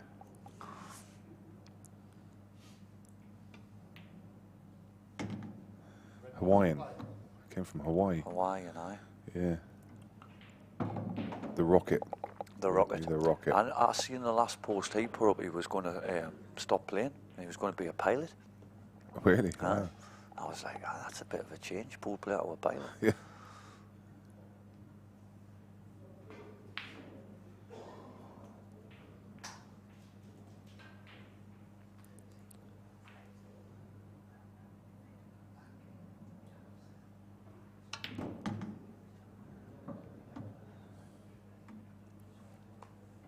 Should get these, eh? Yeah. Just got to be good with the white ball, yeah. They're all on, but they're not quite as easy as they look. No. The red not going to the. I think if he just pots this one in the corner, Yeah. and then drops the one in the middle with an angle to come over the one in the corner, Yeah. then his work is easy. Yeah. Yeah. Still not easy because he's got that red in the middle that's quite tricky to get to, and the black only goes in both middles in the bottom right hand bag. So I think he's going to play this one, the one just below the black, into the middle. there, I think he's perfect there, mate. Yeah. Just float that in. Yeah. But Yeah. what I think you'd like to have been doing there is if you could have gotten low side, high side of the red in the middle, Yeah. just drop that in, and he's got these And then two come in the down. corner. Yeah. Yeah.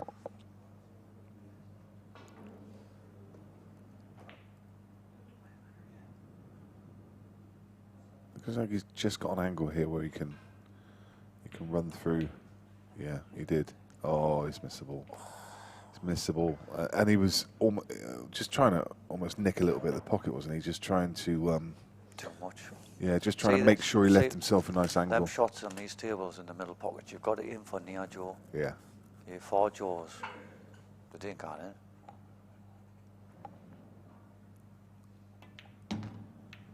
Going straight after his two bad ones. I know it is. He's going to be over the moon with that. Yeah. Because what's happened there is he's pushed the two yellows safe. One's gone over one middle, but where the other one's gone, you can just chop it up the rail off the red in the middle. Maybe you're happy with that.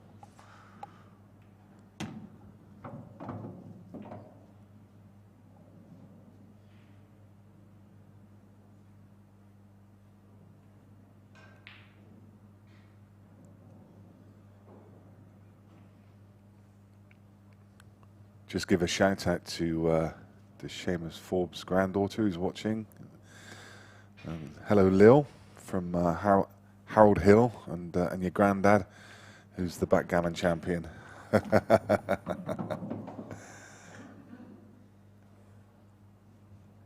Hope you're enjoying the action today, and good action it is. We bring you this game from the winner's side, round 2. Up next is going to be action from the loser's side. I can tell you that the next game on the main arena table is going to be John Rowe against Sean Chipperfield. That's going to be a good game. 2 world champions on the loser side. Yeah, yeah. Yeah. Just shows how brutal it is, doesn't it? And the game, and the winner of that will play the winner of Tom Cousins against Richard Gifford. So John Rowe against Sean Chipperfield will play the winner of Tom Cousins and Richard Gifford.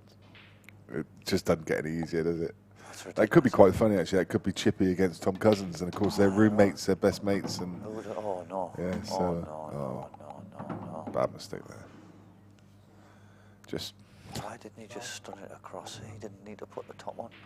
oh, here's another one for you. This one, this draw, how this has come out surprises me because Liam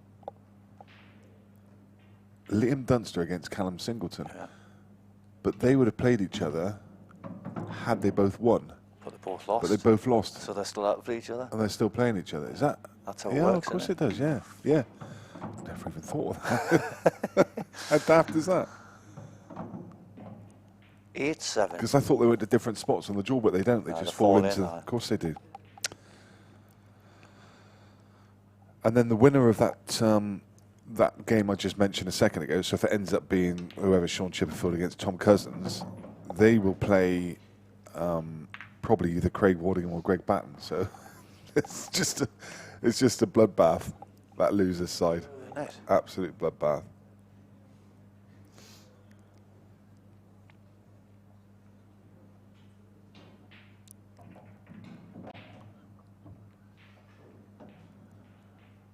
I see Jordan Shepherd obviously has dropped into The the loser section as loser well. section. He's going to play the winner of Jake McCartney and Mason Penny. I think you'd probably fancy Jake McCartney on that. It's interesting to see how the draw shapes up, isn't it? I mean, obviously staying in the winner's side, these guys, you know, the winners of this go straight into winners' qualifications. So it's definitely an easier ride, isn't it? Win three games and you're in the money. You're in the last 16. You just need that little bit of momentum. Yeah. Unfortunately, I've not been able to gather any. Yeah. None. That's why I'm going to start enjoying it, mate. Yeah. Instead of beating myself up. 100%. If these results come, which I will get results. You know, I will beat these top players. Of course you will. Of course you will. You've proven it. You've done it time and time again. Just been on the receiving end lately of like 11-10, 11-10, 11-9. Yeah. Held me own in most of the games. The only one that I got battered off was Mick. Yeah. But Mick ran 9 racks, you know what I mean? Yeah, Out yeah, of 11. yeah. It's like, I don't care who you are, you're not winning that much, you know what I mean? And this was a big break. Obviously gone dry, but has he gone? He's getting a ball, but they're not easy. Who broke this one? This was... This Lydon's break. He's potted one. What's he potted? There's No, 15 balls on one, the two. table still. Yeah, he hasn't potted one. So Craig must have broke dry there. It was Craig's break, sorry. The pointer was in the wrong place, that confused me. So See Craig's this yellow broken dry. here? See this yellow above the black? Yeah, What about a tiny little flick off the black yeah, in the corner? yeah, And then all these balls is open then, isn't it? I mean, Yeah. you could play position in the corner or middle also. yeah. I think the yellow over the middle is a good link-up ball for him to do that. I don't know what's happened to Carl O'Donoghue this week, either. Is he not here? No, he's not turned up. Forfeited. So, I mean, Clint Jansen, He's buzzing, Clint. He's Well, had to do nothing. he's had Lee Clough, who's forfeited, to play Carl O'Donoghue, who's forfeited, and Clint's in winners qualification without picking up his. What a weekend that is! Happy days, eh? And that's in the money, isn't it? Aye. Winners Pretty good. qualification. Well, he's got to win one more, doesn't he? Because he's going to losers qualification. So he's got to win one. That pays to 24, doesn't it? So the losers of winners qualification Get paid. get paid. Right. So he's in the money, not having played a game. Unbelievable. Happy days. What a weekend. What a weekend. Buzzing. Get me some of that form there. Get me some of that. We all want some of that, mate. I mean, goodness me. Well, I'll start entering tournaments if it's that easy, Yeah, bro. if it was only that easy, mate. Well, Gillespie knocked me bet, but it's looking like McAllister's going to lock it also. Yeah. 2 of them. Here we He's going go. off the This black. is the shot you mentioned. He is going off the black. That's a Yes, super shot. But Buzzy spots it. he's lost the white Aye, there. has, aye. He might just be able to take it off the other yellow. Just maybe. Is he? No, I was going to say, is there a gap through the reds? But there isn't. Have to bend it, isn't he? Yeah. This is a good one over bending because he's got a massive pot. He can get a good contact on it. Yeah.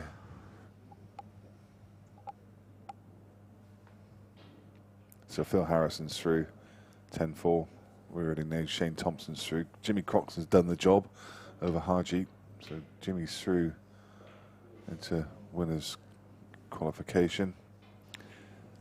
Neil Raybone's 9-7 up against Drew Hughes.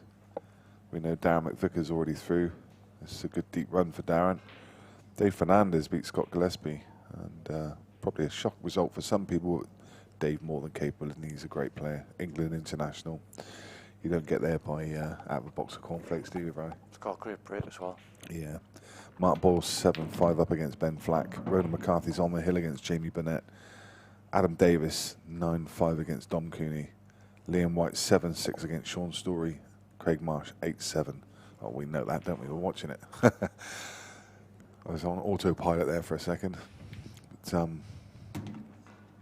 Got a good chance here. I love the Saturday.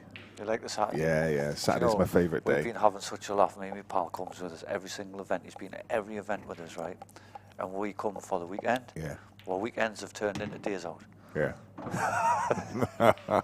It's no weekend no more. Hey, how'd you go on Bri first round? Right, we're gone. See you. I've booked hotels so many times for the Saturday and gone home. I could have saved a fortune. Yeah. I see Kenny was asking you to get in the... Yeah, he's trying to keep us out of Sunday night. keep you there this Sunday. I'm like, oh, Kenny, I've got kids and that back home, man.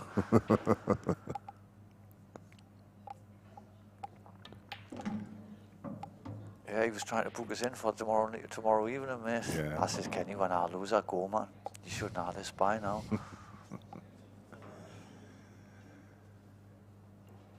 Yeah, I've had some laughs with him over the years. Got a picture of me and him when went to Vegas years ago. We were both being sunbathed and we're both lying on the bed with like a pair of stick insects. Because he's put a bit of weight on Kenny. Yeah. But he was built like me, you know. Oh, he was, yeah. Yeah.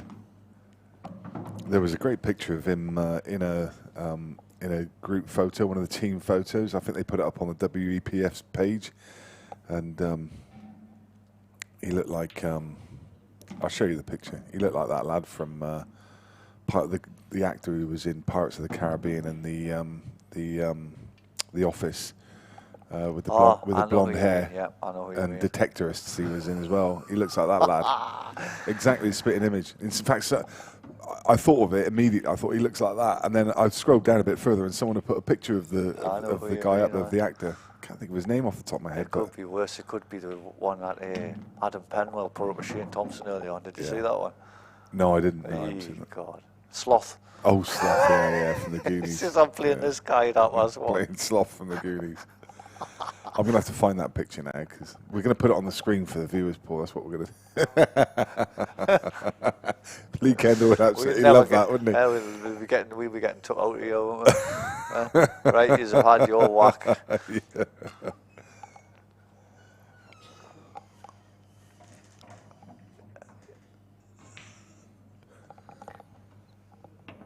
Mackenzie Crook is the guy's name. If you don't know what I'm talking about, guys, and there's a picture on the WEPF Facebook page of the England team, and Lee Kendall's over on the right-hand side. He's got a little curtain haircut. It looks like his mum stuck a bowl on his head and just cut round it.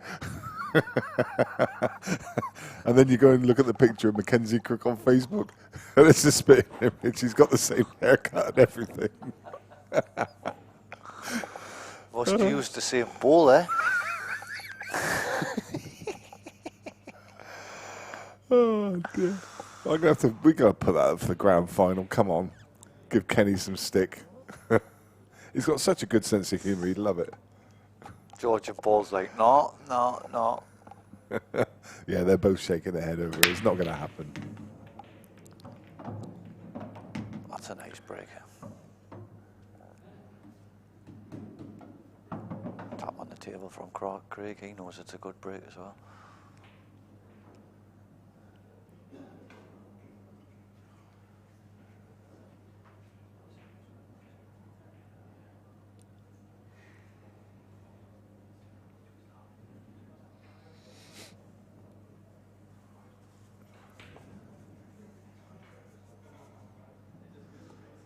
Coming to the business end now. Lydon can't afford to make no mistakes. No, he needs this as well, doesn't he? Just to keep that pressure on. If Craig goes to the hill here, there's no way back for me. It's all about this frame now. If you can find the clearance at 9-8, I think it's anyone's game still. Just needs good cue ball control, doesn't he? Yeah, he's got. These are they're not hard, but they're not easy. Yeah. He's got a good angle here. I think he can just top up over the bulk line, can't he, and play the one in bulk. It's this one under the black he needs to be careful with. Yeah. Because it goes in the bottom right. Yeah. But he wants to be fairly straight, doesn't he? He wants to be like just coming past the black down table, but just an inch. Yeah. You know what I mean? So he can link up with the next yellow in here. Yep. Oh, see, there we go. He just snatched at that one a bit. I thought he had a nice angle there, just to top up, but he obviously felt that it wasn't there, and he's tried to stun it off the side rail. But you're right, he didn't need to hit it that hard, and he didn't need to get that high, to be honest. Just need to be on it. Anyway, up there. Yeah, just make sure of the pot.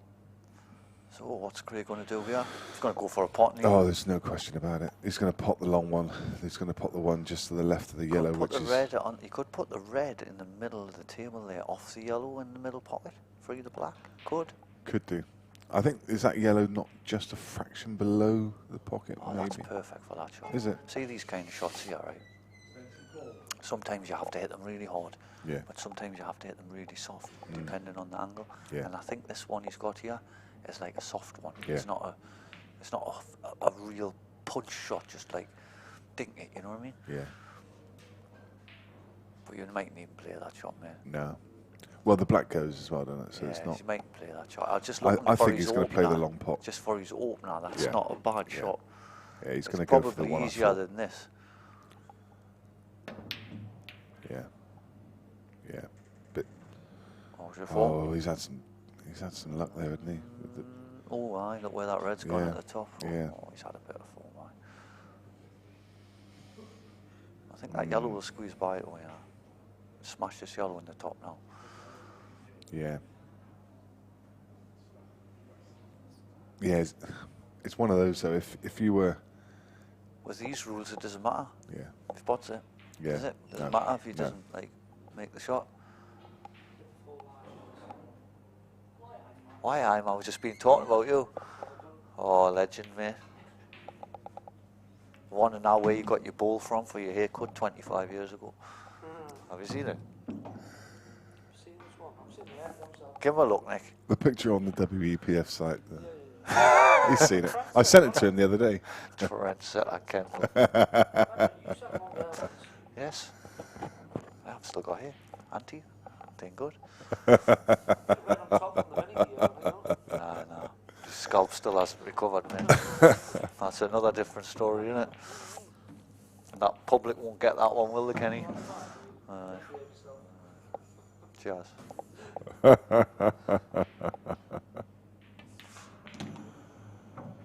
What's he done here? He's okay. That's absolutely perfect, actually. I thought just for 1 second he overhit that one, but look at that. Pinpoint. Pinpoint. Just gent drop it. Yeah. Absolutely pinpoint. He's covered the black to the bottom right now, so he's going to have to take it to left centre. Yeah, left centre, or it goes top left. He's not over the moon. He's just tapped his tapped his chalk on the table there. He's still okay though, isn't he? I mean, just needs to finish. Oh, he's missed it. That could be a big miss, couldn't it? That could be a big miss. As Yellow I say, off. this is a key frame, isn't it? It's Yellow off yellow this time, no? Why? pot it Nah, direct. Like, how you know, it's easy enough shot, isn't it? Pot it direct. White off the side rail up to the top. I And was then just take trying off to- these straight I at was the top just of the trying to table. be a bit flashy for the viewers. He's not even going to take that. He's scuppered us both. He's gone at the He's top. gone for the easy one, isn't he? He's like, I'll take the easiest one on the table. Oh, this has come out plum as well, though, hasn't it? This has come out lovely. With the yellow going over the left-hand side pocket. I think he's... Just good cue ball control, Yeah, isn't it? yeah. Just about the cue ball. And definitely should be taking these and pulling back within one frame. He's got a mark on his cue there, isn't he? Oh, you like that shot, Kenny? Yeah. See, Kenny spotted a shot there because he's got an old filthy brain on him. Pot the yellow onto the red and screw back the top rail. Yeah, and then leave him snookered You on weren't the even last looking at one. the game there, were you? Yeah. Doesn't need to, though, does he? Oh, doggedy. Have you not thought of picking your cue back up and entering line? No. Oh, that's beautiful. Just organising for you now, kid. You stopped doing that completely, like. Just got the wrong angle here, though. He's just... Well, actually, Could he put the hasn't. yellow in the middle, couldn't he? When you look at that That's angle, it, that's from the the shot other shot. from the other angle, it looked like he was just slightly low on it. But from this, he's perfect. He could even top it through off the side Yeah. rail and put the yellow in the same middle Yeah, back, couldn't he? yeah. No, as I say, from the bottom of the table, it looked like he just had it was just the wrong side of it. I thought he was just low. Sometimes the angles deceive you, don't they? They when do, you look? yeah.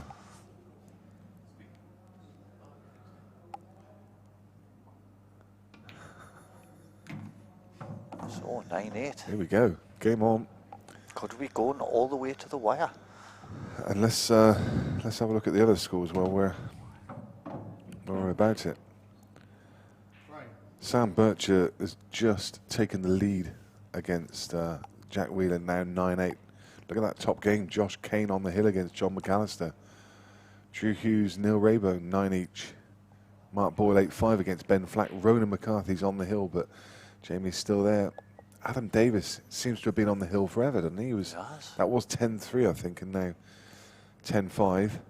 So Dom's trying to fight back. Liam White, 8-6 against Sean Story.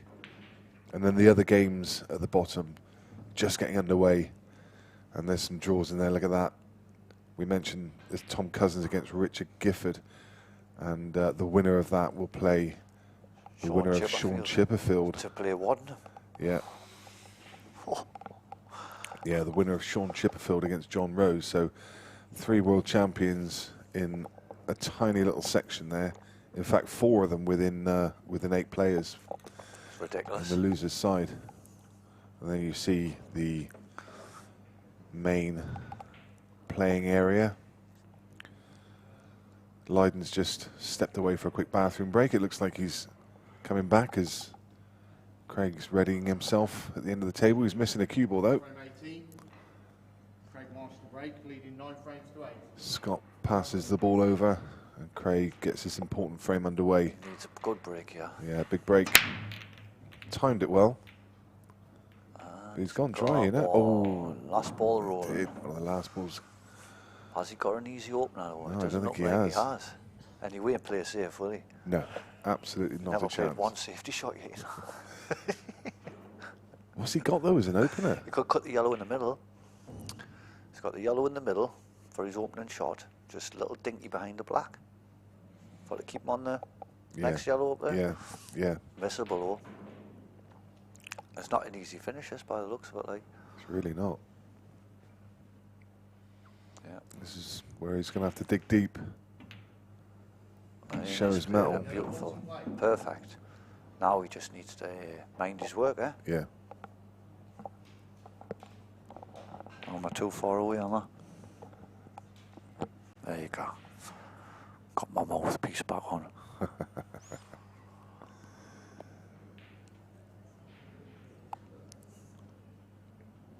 You fancy him for these, Kenny?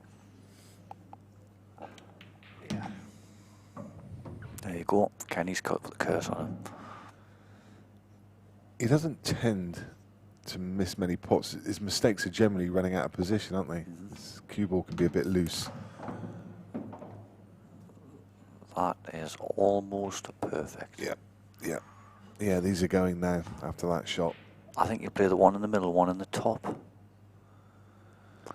And then he's going to have to come back up, isn't he? Yeah. Which yellow is he going to put it in the top left? Is he going to put it in the top right? He's going to put this one in the top Yeah, left now. it's probably a good shot, this one, like. And then leave the one in the middle Yeah. to take you up to the black eye. I think Yeah. he's gone out of angle there. Oh. He'll not be happy with that. He won't be straight there, didn't he? Yeah. Yeah. I think he's okay though. Can he just drop this in and still stay below? Just finding the angle He's back got- up the table for yeah. them to get the black. It looks like the way them reds are, they're kind of stopping a lot of his roots back up there. Yeah, but there is that natural path that you can see between those two reds. I think he's okay. Yeah, but it's like now we might have to screw the shutter white across the table and back again. I think he can just drop it in. I don't. He's hampered, but I don't like that. Like, do you like that? no, I don't. No, I didn't like it. I think he overhit it. That's I what I'm think- saying. He should have screwed across the table so he got Yeah. that like low angle to chip it in and go up table. Yeah. There you go. He's blue. I had a feeling there was a mistake in there. Just had that feeling that know what you'd be doing here. there was a twist in the tail. Huh? Just having a private laugh with Kenny there, stood right behind us. I'm saying, I know what he'd be doing here. Yeah, Wouldn't be potting them, would you? because you'd be doing the same. I would, It's because of the old heads, man. You know, I went to hang a bag and that, didn't you? No good hanging bags in these rules, though, is it? Only at a particular time, I've found. There's a use for hanging pockets, but it's got to be at the right time. So Lydon, he won't have any thoughts of that. I don't think he's shown himself to be naturally Craig's not attacking. happy with his body language, is he? Huh? Chucking a bit of a wobbler there.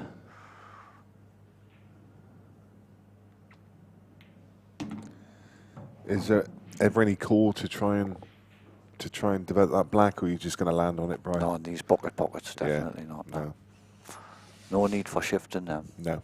Kenny, the wreck of my black last night, rolled out at the last minute. That's why I didn't go in. No, George has had playbacks on. Haven't you, Paul? Paul's had playbacks on, and he says they'd be doing it all day at that pocket. Yeah, he's your technical man. He has sat next to us. He's the one that's rewounded, fast forward, rewound. He says, Buzzer, that ball rolled out, mate. I says, I knew I'd hit it sweet. You know what would have happened if it dropped anyway, Kenny, didn't you? I would have broken You'd gone both off dry. tens each. I would have put the white straight in. Played it too soft, to be honest. You think so? You think I should have hit a bit harder? Trusted your cue in him. wanted to be a bit closer, you know, when I played the When you don't positional follow shot. that, you have to trust your back on. Yeah, it was missable, like. He's perfect here. He's perfect here, Bright. Yeah. He's got a lovely angle. Come on, Lydon, you can do this. You've just got to hold it together. I'm no bias here at all, just... Perfect. Lovely. Just a little bit of the left-hand side. A little bit of side, can he? Yeah, just a little thing. Oh, yeah, a little drag side. There you go. Nice. Nice. Happy days. They can't win yellows here, can they? He's not missing this, Bright. We were talking about a rule, me and Nick, early on, right? Yeah, 3 deliberate foul rule, lose frame. Like, get 3 consecutive fouls out your opponent, lose a frame. Is what they play in America. That would be perfect for like a black over the bag scenario where your opponent's not trying to hit it. Yeah, You know what I mean? with ball in hand, people would be playing for the 3 fouls all the time. Yeah, well, we so said that. that. It could turn the game too negative. It would but, change the dynamics of like the whole game. The- But in one certain position, the black over the bag, surrounded by yellows with a gap, right? You know that your guy who's aiming to hit the black is coming up short all the time and not attempting it. Well, you get two goes and you lose the frame. Simple as that. What do you mean? Lost the frame, not attempting it. But who's going to call that? A referee. Yeah, but you're going to have the guy saying, "Here, I want you over here," and Yeah. because I seen it last night with Craig's game. You had the black over the bag against Craig, Yeah. and the way the black was over the bag and the way the balls were situated, there was no way Greg could hit this black.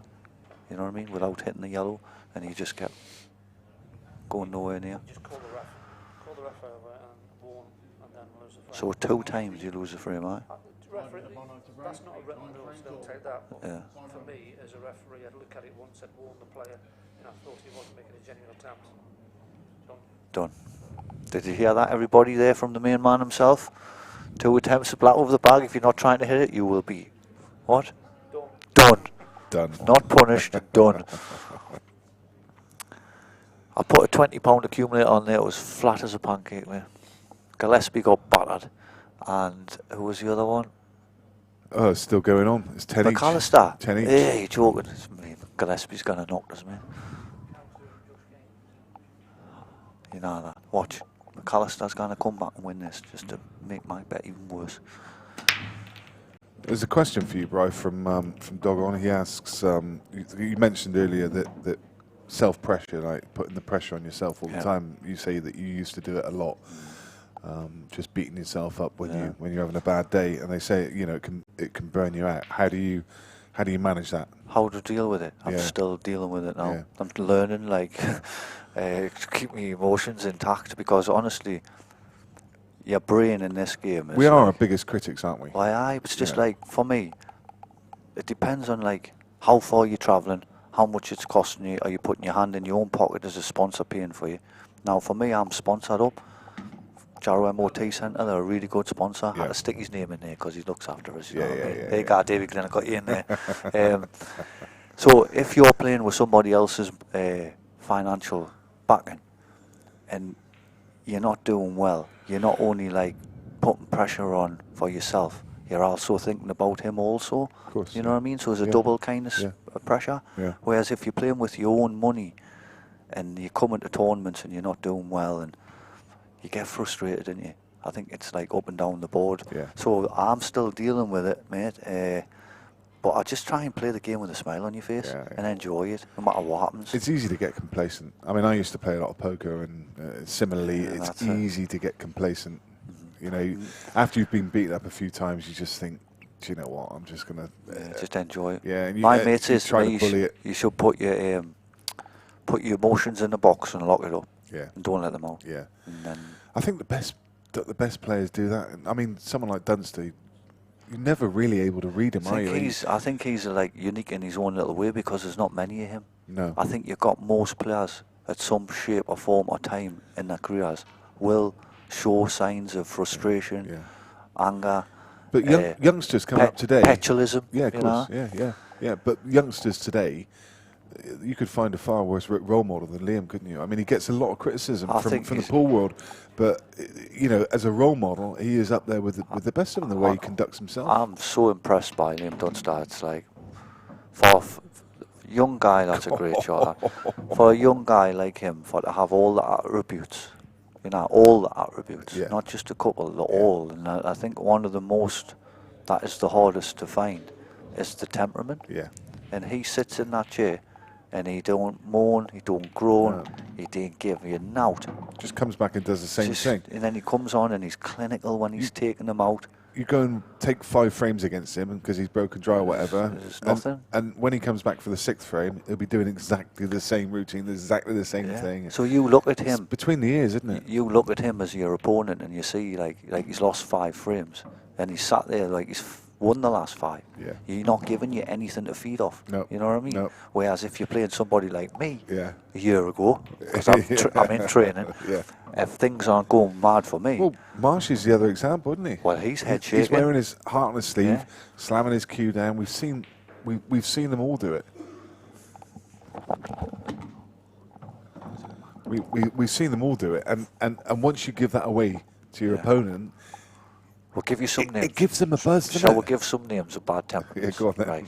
Oh, then. So we'll start with me. Right. I've got a bad temperament, but I'm in rehab.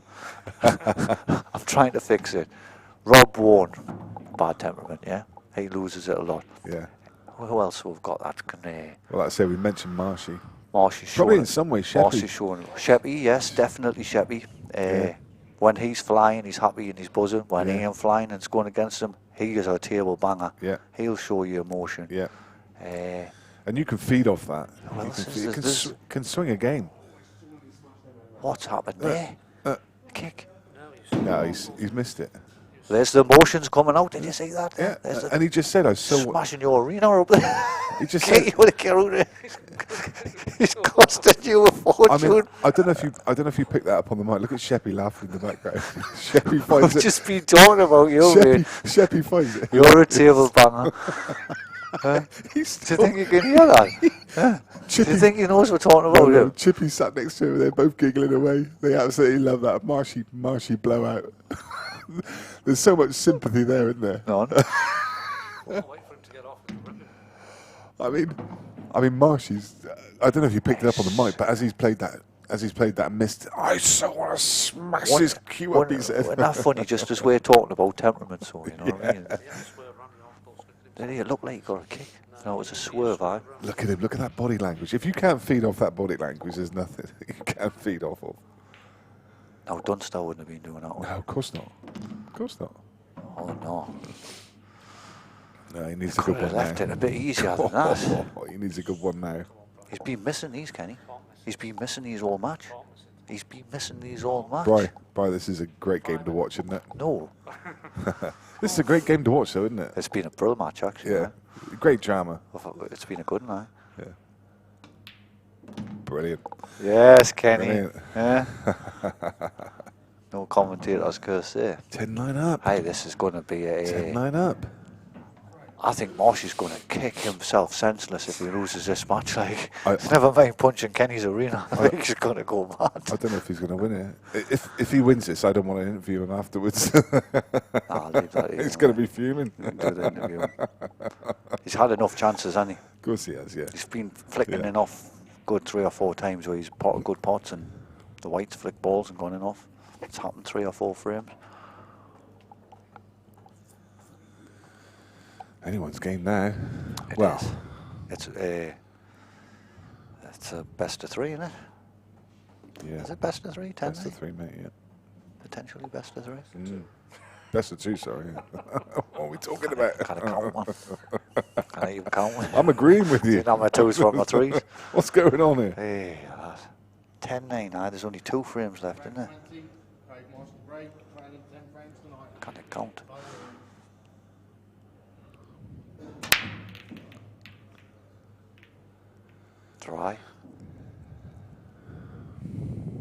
Dry and Wow.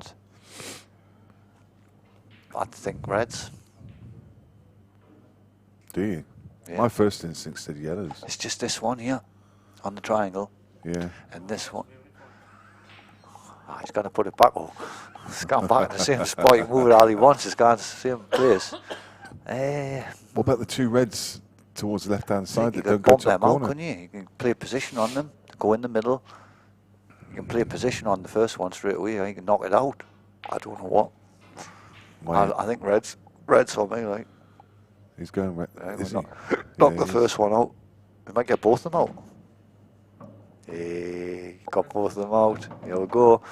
This could be. He's got an awkward little first shot here, though. This guy, it's a big bag. Oh, it's a big bag. He's just got to hit this thick, not thin. It's only the red on the yellow on the left-hand side that can cause him a problem, and I think the red in the middle will link him to that. He's not seeing it now.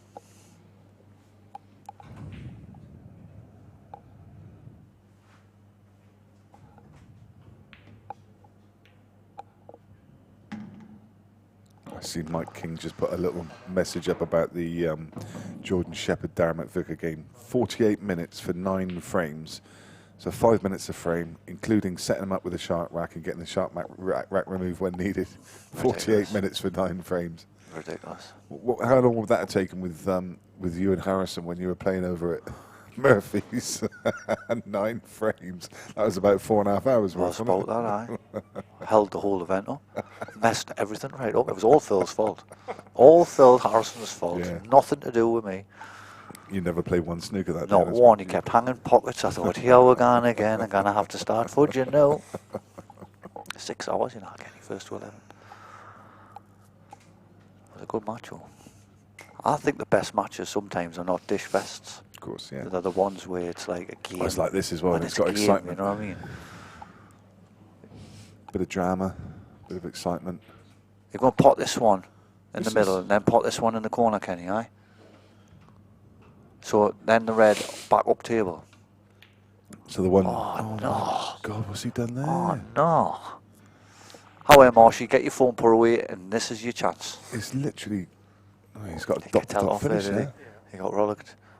What's the punishment for on your phone in the arena if you get done like caught loads of times? Are you going to get done? You're not getting done, are you not?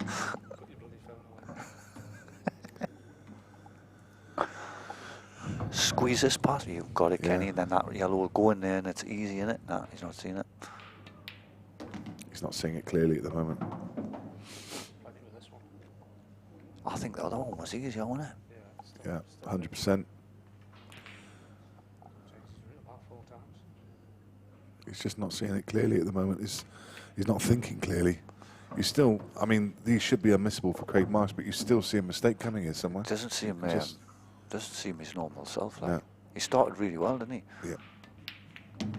Oh, that was That's a good great. shot. Look, oh, then it's gone back again. That's all right, though. He can drop the one and he's on it. Yeah. 10-10. Who broke first? It's Lydon won the lag, so So he's Lydon gets the crack of the match, yeah? breaking the decider. But after the missed chance in this frame, it's momentum's firmly back with Craig, isn't it? For a big fella, he doesn't half smoothly run around that table, though, didn't he? Yeah. Yeah. Yeah. I like Craig. I think he's a good character. 10 apiece. I think the game deserved this. It did, yeah. I was sitting on the fence. I'm going to call a winner. I'm gonna say Craig from here. I think Lydon's going to look back and see that as a missed chance. He'll probably be sat in his seat at the moment. So we're going to slightly favour Craig for the match. Yeah, I think It's going to play in his head, that net, knowing he could have won the game there. It's a terrible mistake. I think Craig had already, when he missed the frame before, he'd already written him wasn't out. He'd already saying written, that's it, I'm out. yeah, he said Before he got yeah, rollicked. He's working out where he's going to go for dinner. I mean, he's given up on it. I think that's the end of the match in his head. And now he's had his get out of jail free card. I think he's going to be in a better place in his mind. I think you're right. Unless he gets like a lush break, like where everything's over the pockets. He's going to need dollies, mate. Final frame. He's going to need dollies. Lydan Debono to break. 10 frames or time limit. Oh, he's changed shape. And he's got tattoos. How did he do that? Who was that? That was Mason Penny, wasn't it? Needs a big break. Oh, the dreaded kick off. So unlucky to get kicked Oh, off but look there. at there might be lighter at the tunnel yet, the way the clumps there. Oh yeah, these aren't nice, are they? Oh, that's not a bad break for to go in off from, is it? There's work to be done, There is. and that's all you can ask for. There is. Yellows, I would say, under yellow in the corner, Kenny. Huh? He can't open with the plant. But what he can do is he can't go ball in hand down table either, can he? he could play with he could open with a 3-ball plant. Yeah, he could contact. That's a good shot, aye. So, I mean, I don't know if the angle's there, but he could. I mean, it's. I think he can only do it with this one, couldn't he? Yeah, because it's not dead set, so I don't really think that's on. But, yeah, he couldn't ball in hand down table there, could he? No. No. So, but I think you're right. I think it's yellows because it's going to be easier to develop the yellow than it is to develop the red of those two on the left-hand side. Yeah. He's got the angle. Well, has he got the angle here?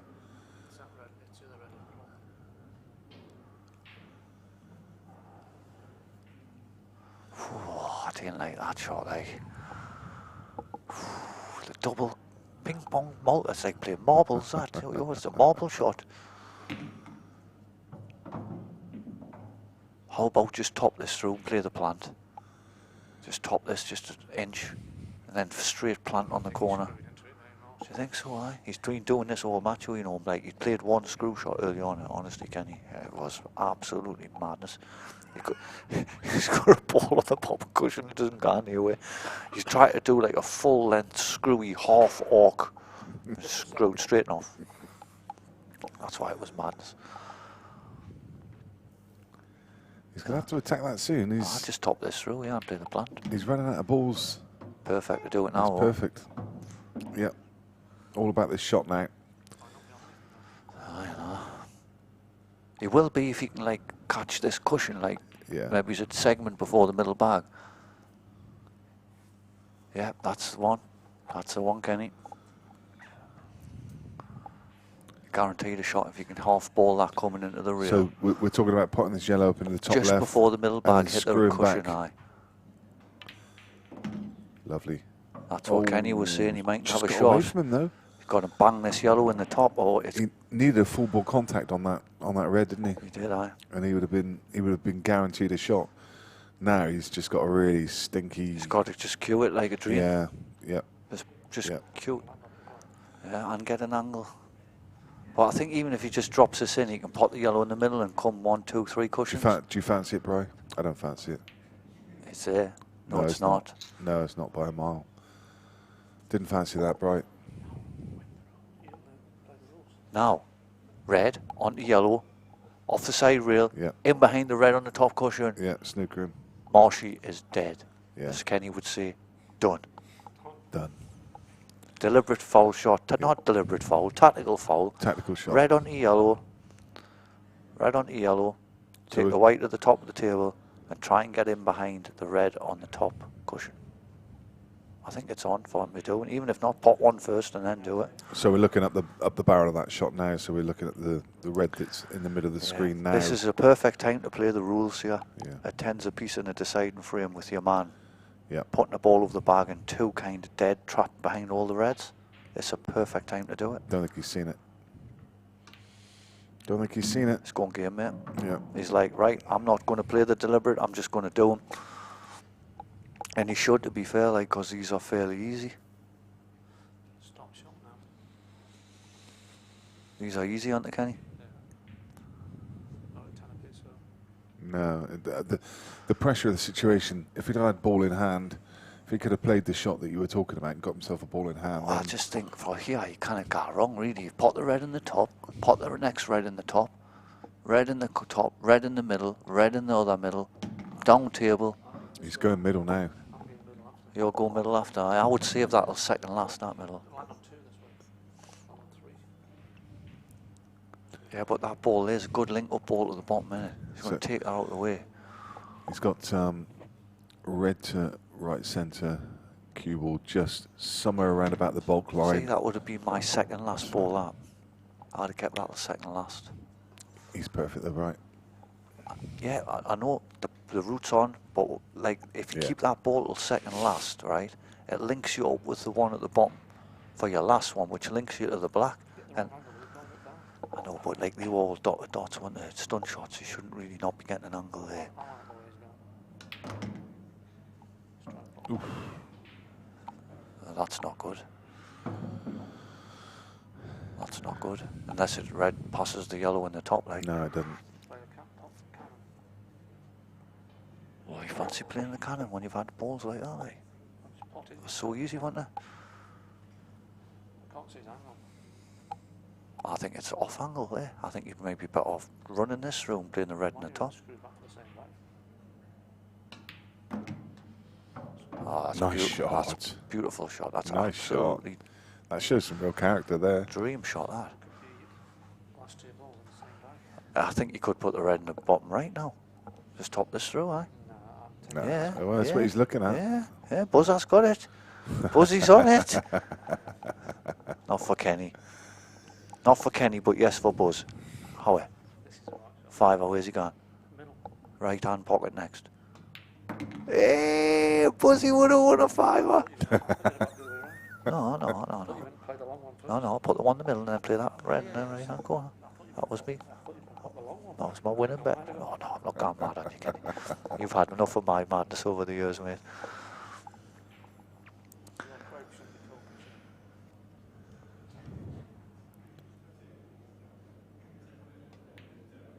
Yep, it's all over.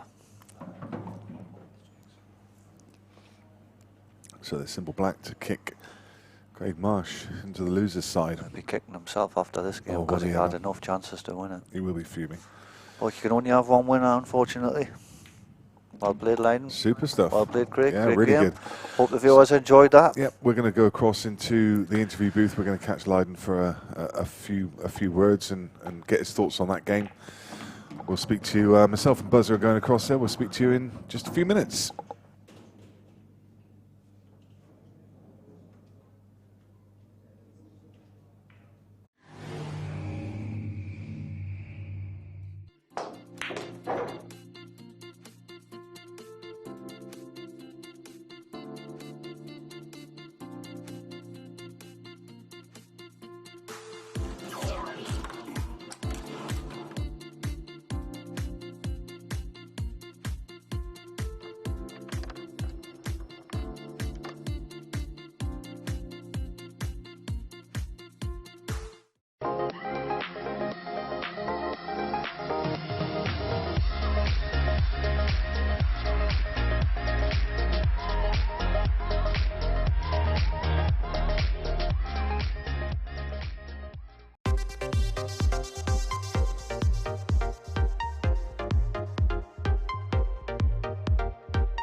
So we're joined by Lydon off the back of that win. Lydon, that was a great win. You've just beaten Craig Marsh. Yeah. Give us your thoughts. I felt a lot of pressure in the decider now because I had to win 11-9 and I missed an easy ball in the middle. Yeah, it was yeah. a sitter practically. But at the whole, I'm really happy that I've beaten one of the best. Yeah, for sure. I mean, how do you perform under that pressure, that last frame, having known that you've had a good chance in the... It was tough mentally to keep mentally strong because I knew I had the chance before that frame. Yeah. But I tried my best at the last chances I had and it went well. It was a great game to watch, chances for both players. Yeah, it wasn't pretty because I missed some easy shots. Him, to be fair, missed a lot as well. Yeah. So we felt early in the match that Craig had you under the cosh for a bit, but he seemed to disrespect you a little by some of the shots he played. within the game. You played a couple of shots that I thought were really pushed the ball out too much, and he allowed you back into the game. Yeah. Would you feel the same?